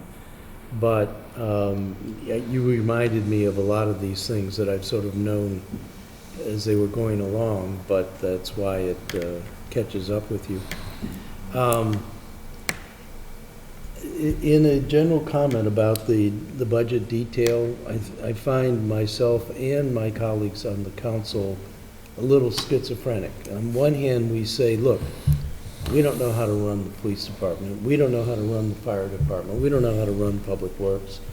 Give them a general bolus of money, and they can decide how they're going to distribute it. Just give them one number, and they can figure out what they want to do with it. But then, when we see a big transfer, all of a sudden we say, wait a minute, we didn't know about this overtime problem. And it's always viewed as a problem, not necessarily as a natural part of budget flow. So I think one of the things that I want to discuss on the Finance Committee and with colleagues is, are we happy? Like, we also don't see training. Training is really important. Training is important. You just heard that about the upset with the unions, but training is important because it, first of all, it keeps the staff stimulated. It's, in a way, I always viewed it when I was working as kind of a reward. The people who got the training money were the people that were pulling their load. And there were also some people who needed the training, and I got some of both. But training is one of those quality of life kinds of things in work life. And when you stint on that, you are sacrificing more than just not getting the training. I think you're sacrificing esprit de corps, or however you want to put it. And correct me if I'm not capturing this, I'm just relating my own personal experiences when I got paid for a living. But I think it's an important thing. So we don't see that in this budget, and we haven't seen it for a while, but I'm kind of surprised that we aren't having more department heads. I guess they've just given up on us, coming in and saying, we've got a comprehensive plan coming up, and we've got a new planner on board, and we really could send that person, Eric, to some training courses that would really help us a lot in the long run doing the comprehensive plan. So I'm bringing this up because I am schizophrenic about it. Part of me wants to see that detail, and part of me wants to see where it's got. Part of me says, let the people who know how to run the department do it. So I just threw that out. If you want to comment on it, well, any of you, but I think it's an important thing that we always stint on. So, me personally, we're on the same page. However, we're in the same boat and we understand the budget, and we've watched from year to year to year how lean the budget is, and our budget is extremely lean. If you really look at it, our operating budget is right around $1 million to run the city. Everything else is salaries. Right. Our training budget has been cut so much over the years. Right now, we only have $25,000 in our training budget, which is extremely low. Yeah. The 50,000 that's been asked in there to enhance our paramedic training is something, but over the years, we used to have a training budget years ago that was $100,000, and it's down to very minimal amount. We do everything we can to take advantage of grant opportunities. Some of the state funding from MIMS, we try to get some reimbursement for our paramedic training, so we do everything we can to make it work. Unfortunately, we understand the budget process, and we have to look at the priorities. We attempt to send people just as many schools as possible. We have a lot of people that go to schools on their own. The educational leave is really has hurt us because the membership has really taken that pretty hard, because for them to go to school, if they're scheduled to work that day, they need to be able to be off, and we've not been able to do that. So if they can't find somebody to work for them for free, they can't go to that training. So we're working it. We're doing everything we can, and we understand the process. So how do we have a dialogue with the council and management about some of these issues when we're not in the crunch of the budget? I really do think that a very effective case can be made that spending more money on training, it comes back multifold in terms of rewards, not only in the improvement of the capabilities of the staff, but also improvement in the mindset of they do care enough about me to let me go do this training. Maybe Chief can come back as a consultant and lead a facilitated discussion of some of these things. We never do. Careful, careful. Well, but we don't, these are things that it seems to me, colleagues, that we should be talking about at the 40,000-foot level with the city manager and with the senior staff about, what are our priorities really, and what are we doing to ourselves? So we have the big complaint with a live wire with our constituents. You're killing me with the property taxes. Every time we turn around, they're going up, and we can't afford to live in the city anymore. And of course, that's a legitimate complaint. I pay a lot of property taxes myself. So do you, Chief. But on the other hand, are we sort of being penny wise and pound foolish? I guess, I don't know, and maybe this is an after budget thing, and this should probably go in a parking lot, but maybe we can get a schedule that shows us training across all departments. And maybe it can be at historic levels. I think Doug's right that we did spend a lot more on it, and we have been cutting back and back and back and back. But I do think that's something that, as stewards of the city, which I believe is our job, we really ought to be looking at and worrying about, and consulting with the city manager and the senior management. So I'd like to put that in the parking lot if you don't mind. Okay, I'm easy. I think you're right. Not that easy, but easy. The fire service is so dynamic, and it's constantly changing, and it's constantly throwing different things at us to do, and everything from active shooters, all these other issues, and it takes a lot of training to do that. And when I first came here as a fire chief, we sent very few people outside of the department for training. And I said, one of the things I wanted to do as chief, one of my big goals was to get people out of this department, send them other places to get training. And you're right, it does a lot for morale. It's the whole self-fulfillment issues, and they look forward to it, and they enjoy it. And almost all this training is voluntary. The mandatory training we take care of in-house. These are folks that go to National Fire Academy at different places and train. And I said, we shut it down, 9 months ago. We just said, we can't do it. We just can't afford it right now. I wrote that down, I made a note of it, and that's not a good thing. It's not, and they've even asked if, I told them July 1st we will reinstate it and monitor it, and you know, I track all the overtime. This is a sheet from 2012. I can tell you where every penny went, and you can see the pattern of the overtime creeping up as salary increases come along. There was no corresponding increase in overtime. So give them pay raises, the overtime didn't increase with it in the budget.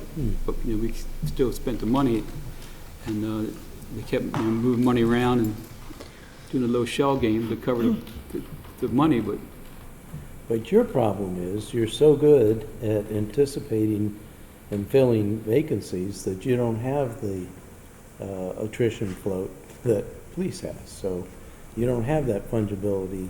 no, I don't have the ability to have extra money laying around for vacancies. All right, yes, Alderwoman Tierney. Thanks. Chief, could you explain, sort of give a status on the EMS and I guess from my own knowledge as it relates to the transport fees? I see that the transport fees, So the Yeah. the transport fees is always a best guess on my behalf. And I talked to, look at the past history, and we talked to our billing agency, and look at how many calls we had last year versus this year, and try to come up with the best guess, and kind of pat myself on the back. I've been pretty good at it. I've been pretty close on target. This year, what's changing is, I'm not sure, and I talked to the city manager about this, Medicare and Medicaid is coming out with a new program where we can transport people to a doc in a box place instead of going to the ER. So they haven't finalized that yet. They put it out, they're going to do it. They're just going to work the bugs out of it. But if we transport a patient to one of those medical facilities, you know, doc in a box, I call them, then most likely would be a reduced fee that they will pay us to do that. Medicaid only pays us $105, no matter what. Medicare pays pretty good. It's like $300 and some bucks. So there's some unknowns there that we just don't know about. So I don't feel very comfortable. My gut tells me we'll probably hit 1.8 million, somewhere in that area, but I don't feel good saying that because I don't know what this Medicare, Medicaid thing is going to do to us. Yeah. The bright side or downside is, you know, we're still running a lot of calls in Anne Arundel County, and they pay full freight, you know, and that's still going on every day. But how this issue is going to work out with Medicare and Medicaid, I have no idea. Yeah. So they're paying less for doc in the box than going to the hospital? Yeah. Because that's doc in a box. because the hospital, you have the long wait time? Yeah, they're trying to get the people out of the ERs, quite honestly. Okay. And you know, the ER, the wait times are, disappointed. My mom fell Saturday night, 2 o'clock in the morning, broke her hip. Oh, no. And we went to the ER at 2 o'clock in the morning. We were in ER at 11 hours. Yeah. 11 hours before they got upstairs to a floor. So I mean, the ER wait times are horrible. They're trying to get people out of the ERs, and at the same time, they can take a patient to a doc in a box for a fraction of the cost. Yeah. You know, the feds are trying to save money, obviously. It's a big program. They just announced it about 6 months ago, and they're working the details out. But I think it's going to change how we do business at some levels. It's still got a ways to go, though, because some state protocols have to change, because currently we can't transport.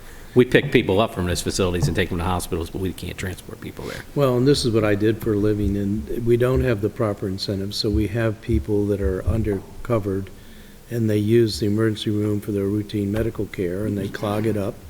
And instead of having coverages that would give those people the doc in the box and having a regular physician options, we just pay a huge price. And it's the most expensive medicine you can possibly give is out of the emergency room. True. And then you have all the contagion going on.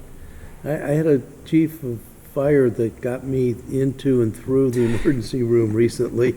And I was so glad because there were people coughing and hacking and wheezing. I thought, oh, I'm going to catch something here. But anyway, yeah, it's a terrible situation. And of course, it's so hard. If you think it's hard to get budget through us, think about trying to get Medicare or Medicaid through the Congress, Oh, yeah. I which can- is one of the things that I worked on. So, yeah, I know exactly what you're talking about. Well, we don't have a quorum, so we can't continue more business, but I think we're about ready to wrap up. We, again, very appreciative of the thoroughness of the work to give us the mission and performance measures. I've always admired the way the fire department is run, and I can, every time I make it over to a quarterly picnic, I see the esprit de corps. So I think it reflects all the way down the line, and I appreciate it, but it's a team effort. We try to maintain a close working relationship with the union and the volunteers. Eastport volunteers stepped up this year, and they just bought a fire engine, which should be delivered July. $500,000 fire engine that they bought, saved taxpayers $500,000. There was a medic unit sitting there. They bought a medic unit, saved $250,000. So we try to use our resources. We work well together, and we don't always see eye to eye, but we try our best to work well and to serve the citizens. I'd like to make a shout out to Jeannie back there, who is your hub. She's great. Thank you, Jeannie. Jeannie actually runs the fire department. I just signed her. Yeah, there you go. right. And you didn't. Hey, we know that. You didn't make mention of it, but I do want to go back to page 83 and mention the ISO service rating. We're all very proud of that, and I'm assuming that we have budget in place so that we can maintain that ISO rating, and you have a new goal to exceed even beyond that. I saw over here on page 85, I think, but you know, congratulations on that again, page 84. And it's having those kinds of goals to strive for, I think, that again makes a good work environment. Everybody has a mission, so congratulations again. Are there other questions from the Finance Committee? No, I have remarkably few, because I think there was, So thorough. yeah, I agree. It was, the report that we have, the information we have is pretty darn good, so, no, you're off the hook Thank from you me. much. All right. That completes this morning's agenda, does it not? I believe it does, Mr. Chair. Before anything else pops up, I'd move that we... Whoa. Let's talk about whether we're going to have a meeting this afternoon. Slowing down in my old age. I don't know what are we thinking we would do this afternoon? You know, I think that I'd be disposed to talk about things that you and I might talk about over a cup of coffee, as opposed to the real business of the council. Well, I'm not sure that wouldn't be a violation of the Open Meetings Act, but we'd have to find out. I can't get it to come up. I think it's just an open for deliberations. Isn't that not right, Takia? Yes, that's what we wanted to put on. Alderman, Yeah. I wanted to mention that yesterday we handed out this Office of Finance non-allocated description, Oh, yeah. including a revised table for non-allocated, because I had them grouped incorrectly. I didn't know if you wanted to go over that right now. Oh. That's something we didn't finish yesterday. Okay. I would rather do it right now than to convene again this afternoon. What do you think about that idea? That's all I know that we haven't covered. That was, I do need time to get caught up with all of the materials that we got. and you may want time to go over this too. It's got all the I'm trying to components of the find big it. transfers that we do for OPEB pension. You're the boss.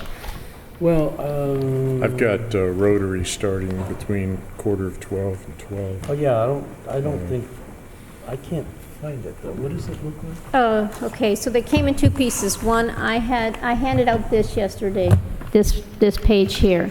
It is all the finance department tables. All right. And then this was handed out by Teresa, that's a description of the items in non-allocated. No. There's two pieces. No, not that one.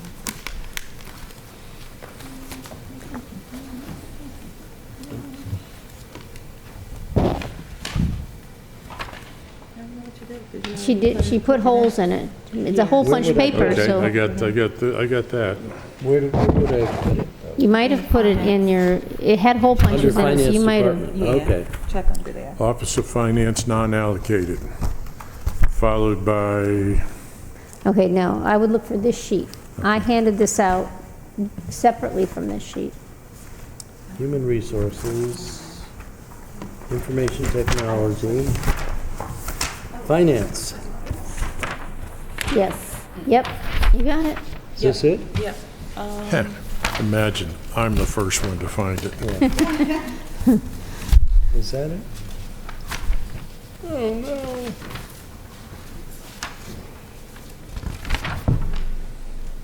I did not put mine in my book yet. That Well, looks like this is it. Okay. Yep, that All looks right. like it. So what I did, I reprinted all the finance department tables. It's got the projection table, it's got the projection column in there for FY19. And then the reason that we wanted to hand out the revised tables is because the line items in the finance non-allocated section, which is the third table down the page, Right. have shifted a bit in the FY20 column. I had things grouped on the wrong lines.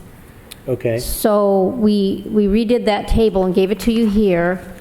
We will be coming, there's an amendment that's needed to attachment A in the ordinance that breaks these items down, so we'll come to you with that as well. And this, So I don't have that verbiage. you don't have this, it says Office of Finance, non-allocated. Should have it, I've got it. We gave it out yesterday. I know, I've lost it. If not, It- I have another. Yeah, I think I need that, but let me just make sure. So this table is replacing the table on page 65? Correct, So, see new table. right. You may have already put this page in your binder somewhere. Yeah, that's what I'm worried about.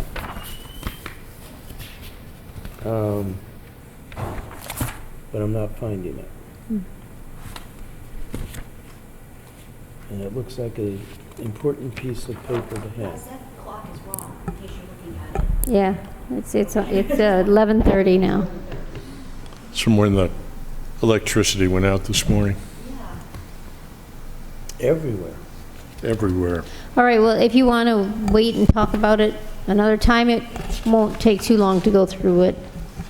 Okay, I just, in my, yeah, I think Takia's getting me a copy of it. I had to keep these things together. Here she comes.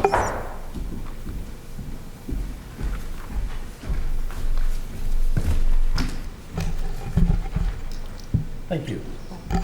I have no idea what I did with it. Okay, so I'm back in operation. Thank you. So, debt service, So, yeah, we had to change the debt service slightly. That number is now 7947. The community grants, that went up by $80,000 because of the HACA grant that Oh, we yeah, talked right. about yesterday. right, The next item, the contributions to pension. If you notice that $490,000 item that occurred in 19 is not reoccurring in 20. yes.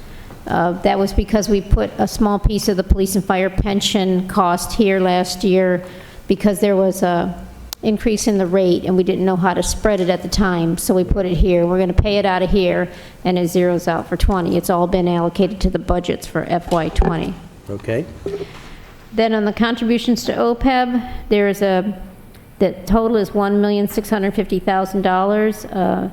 It's a $1.3 million for the current retirees' health insurance, and then a $350,000 allocation toward the city's unfunded OPEB obligation. That is $50,000 over what we did last year. We put an extra $300 in last year, and we're proposing to put $350 in this year. And the police and fire pension is the actuarially determined contribution? Correct. Yeah. Correct, and that's all in the budget, so that's in the police and fire budgets, Right. under the benefits section. All right, and so the next line item is the contributions to the self-insurance fund, which is $2,144,000. The contingency line wasn't broken out in the previous table. That was one of the problems. We've got $469,380 in the contingency this year. Okay. And the interfund transfers, you have bullets there to show which those components are. The first one, the $1,743,000, is the funding for capital projects, including both the capital reserve fund piece and the PAYGO piece. So, yeah, that's, and again, I'm mindful of time, Fred, but cap reserve fund, So if you were to look at your capital budget,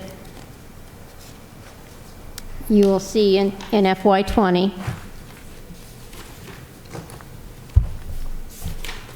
that's in our CIP book.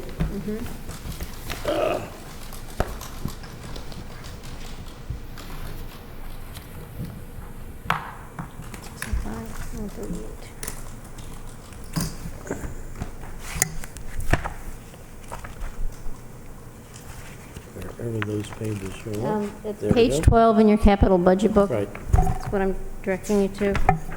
page 11? Oh, No, yes, 11, I'm sorry. Yes, say. it's too small for my eyes. Right, All right, so up in the top box on that page, you'll see that our capital budget for FY '20 includes $138,000 of PAYGO, and down, page 11 of the CIP, The CIP book. this book. Do you have? Yeah, here you go. Go ahead. okay. So on page 11, there's a funding detail summary for all the projects, and the top table represents the funding for the general fund projects.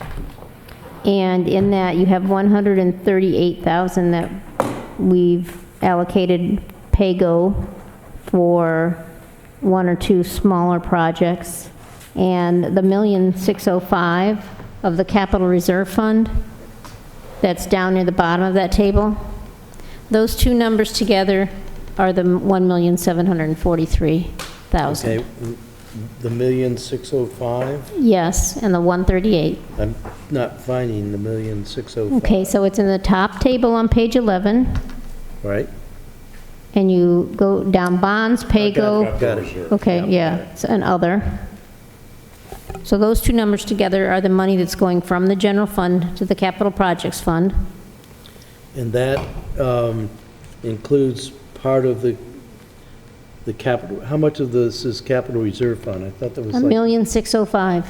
I didn't think we had that much in there. Yes, we do. We have more than 2 million. Okay, I don't know, 2,000,003 or something. I can get that for you.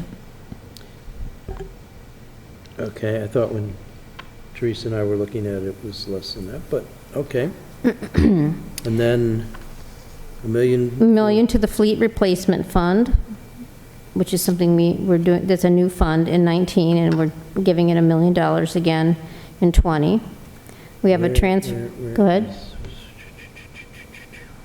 Where's the fleet replacement So if you wanted to see the other side of that, you'd look in the table? Public 10? Works section. Department of Public Works, starts on page 91. But I'll direct you to page 90. Hold on.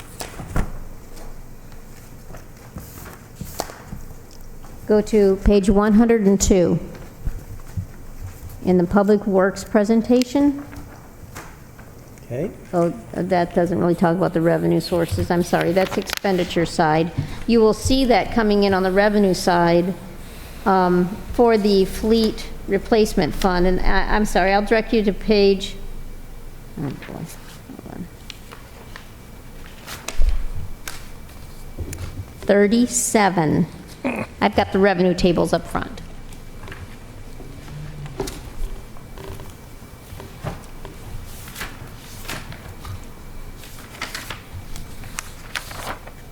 okay, page 37. Yes, look fleet at the bottom table there, fleet replacement, there's $1 million transfer from the general fund.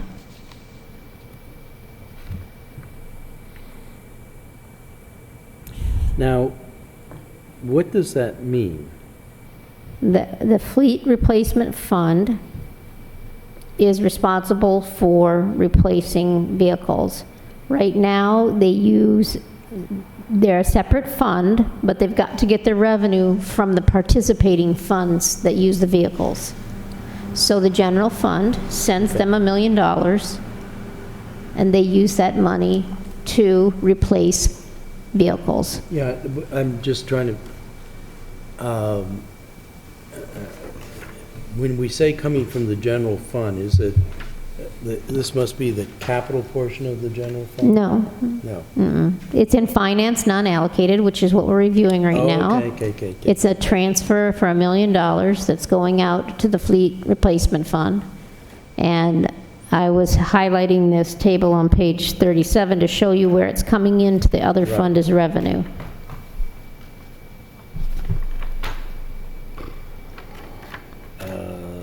So we're back on the replacement table that we got yesterday. Right, so. Replaces So the, this table here for finance non-allocated has a total transfer number.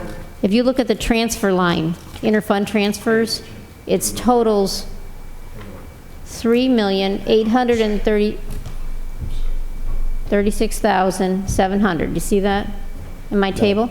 This table? 3 Finance million, 800, non-allocated? yes, I see that. Okay, so on this description that we've been reading down, Office of Finance non-allocated, it details the interfund transfers that are in that. Interfund means coming from the enterprise funds to the general In fund? this case, it means it's going from the general fund. From the general out fund. to other funds. All right, so, Because all of these tables that you see on that page that you have there are expenses for the general fund.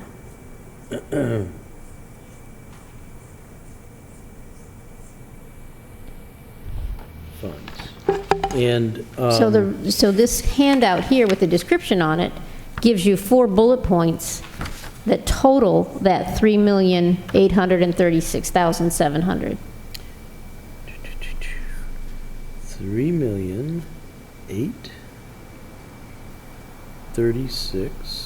3,836,700. And that's on page 66, their replacement. Okay. All right, so I talked about the capital projects piece, the fleet replacement piece. There's a transfer to the fleet operating fund, who repairs vehicles and pays for the fuel for the vehicles. And we're sending $1,053,700 there.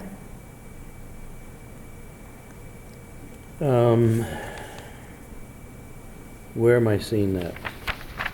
All right, hold on. The paper you have in your hand Right? is saying, so. Oh, this number, Yeah, which that- is part of that, okay. This is the total, I just Yep. telling you this. Yep, okay, all right.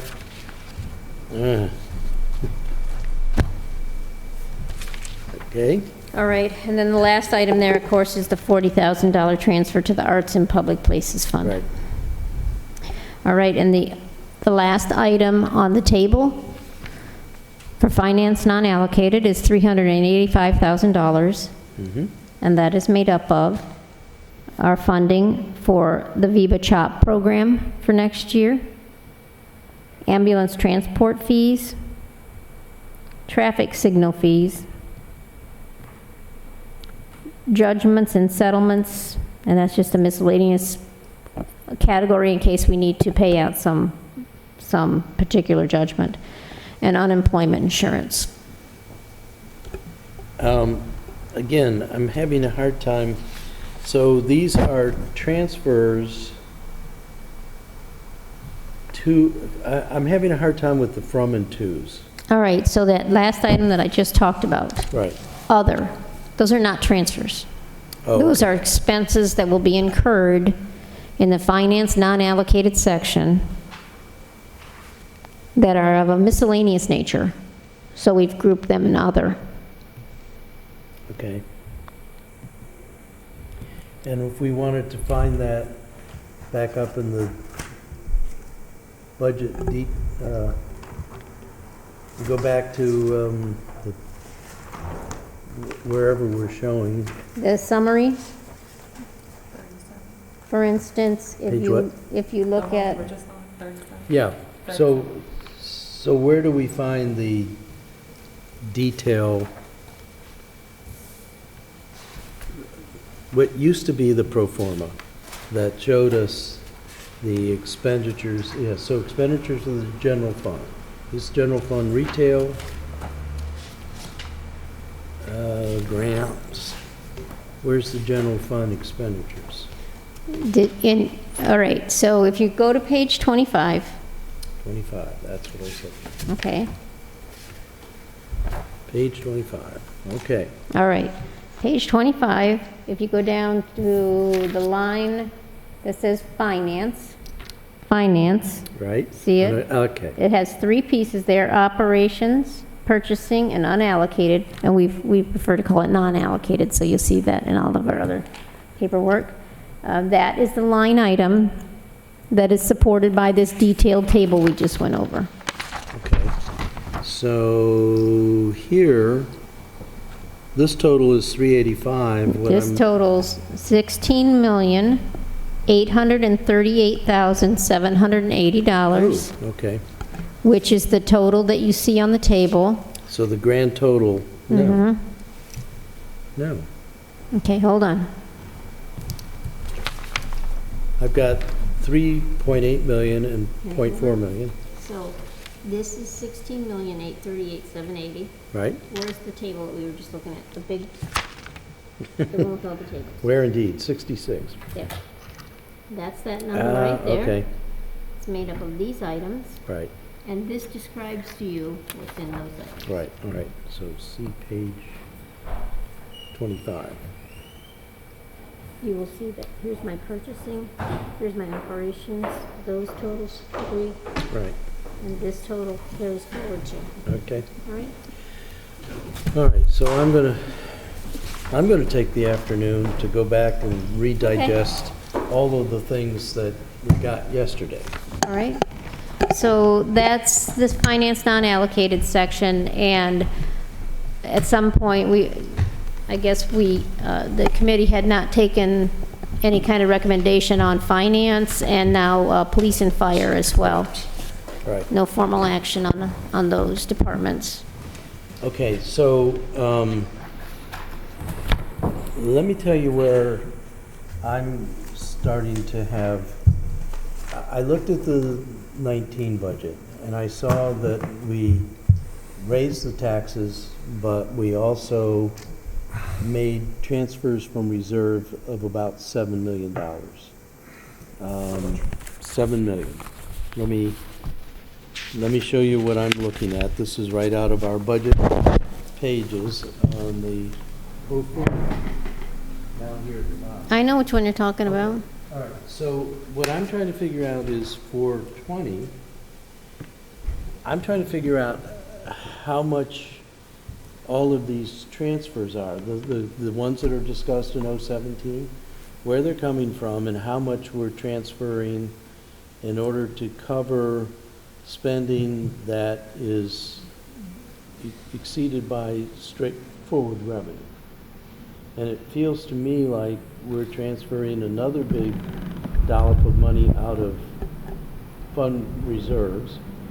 And that's what I'm worried about. And that's why I wanted to see the projections, because you can only transfer for so much before you hit your fund balance limits. I'm not following what you're saying. Good. Then The table that we talked about earlier that breaks down the fund, one line for every fund, that shows total anticipated revenue. It shows total planned use of fund balance in the next column. Right. It, Page 18. yeah, hold on. And that's, see, I'm still stuck, and I had a meeting with Teresa and explained to her that I'm having a hard time still understanding page 18. Because, again, the only way I know how to think about it is, it looks to me like our revenue is coming up short of our spending, and that we're covering it by transfers of funds. The transfers that we just went over in finance not allocated have nothing whatsoever to do with what you just talked about.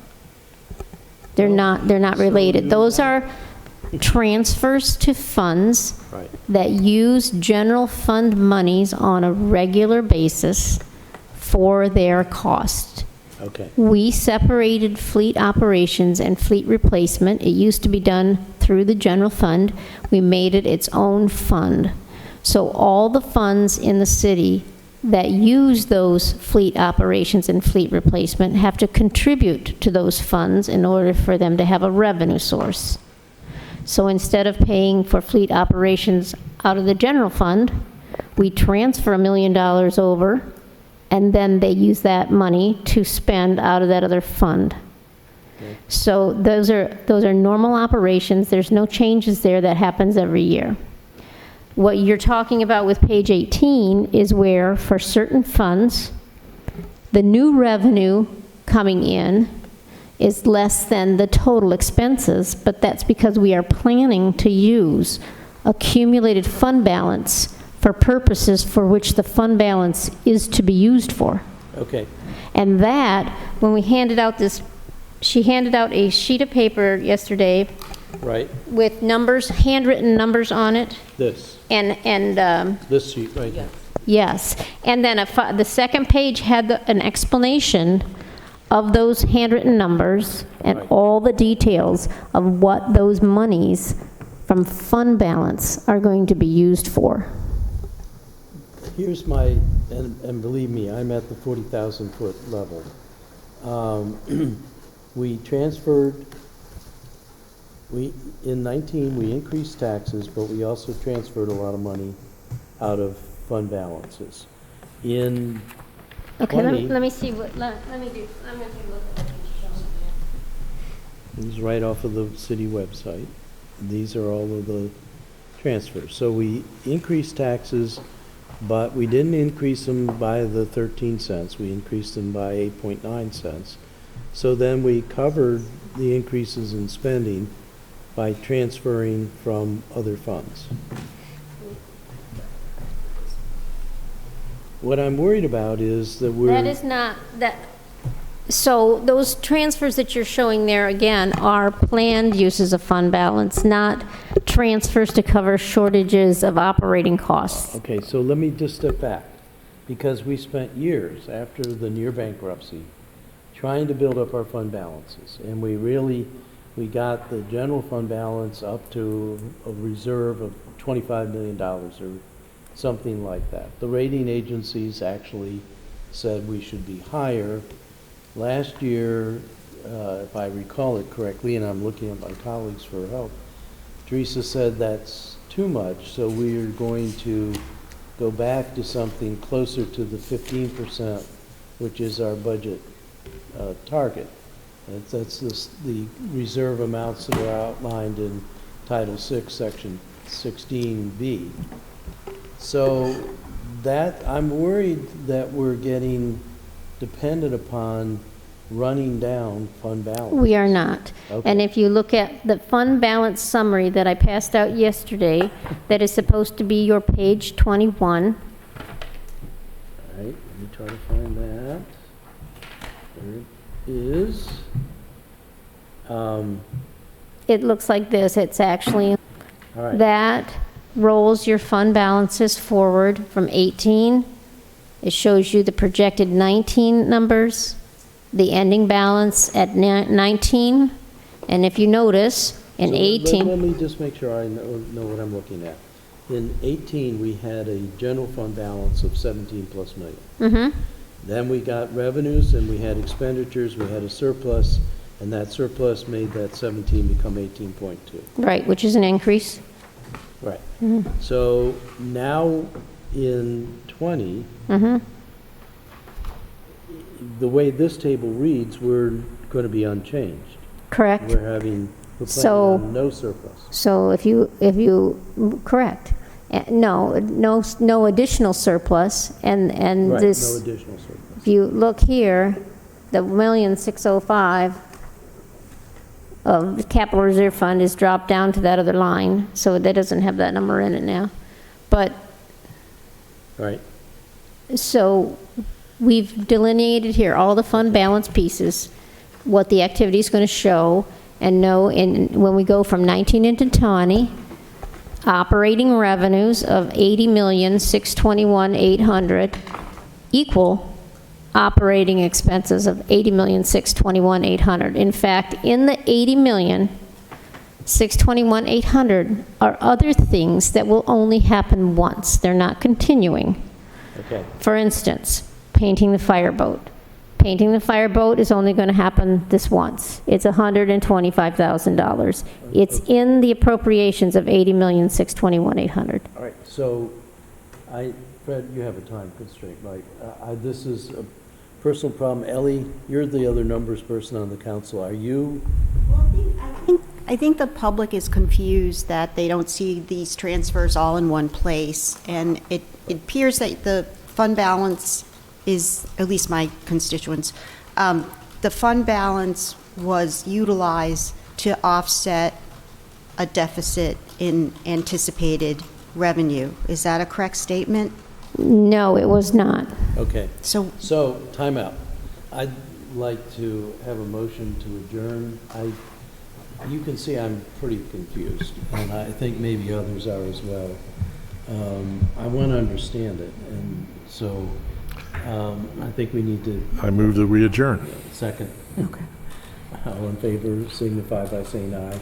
Aye. We need to book some time with me and maybe Ellie and a couple of others. To walk us I've got to be through. able to walk this through. To just walk it through. There's so It's- many pieces of paper, and we're jumping from Yeah. page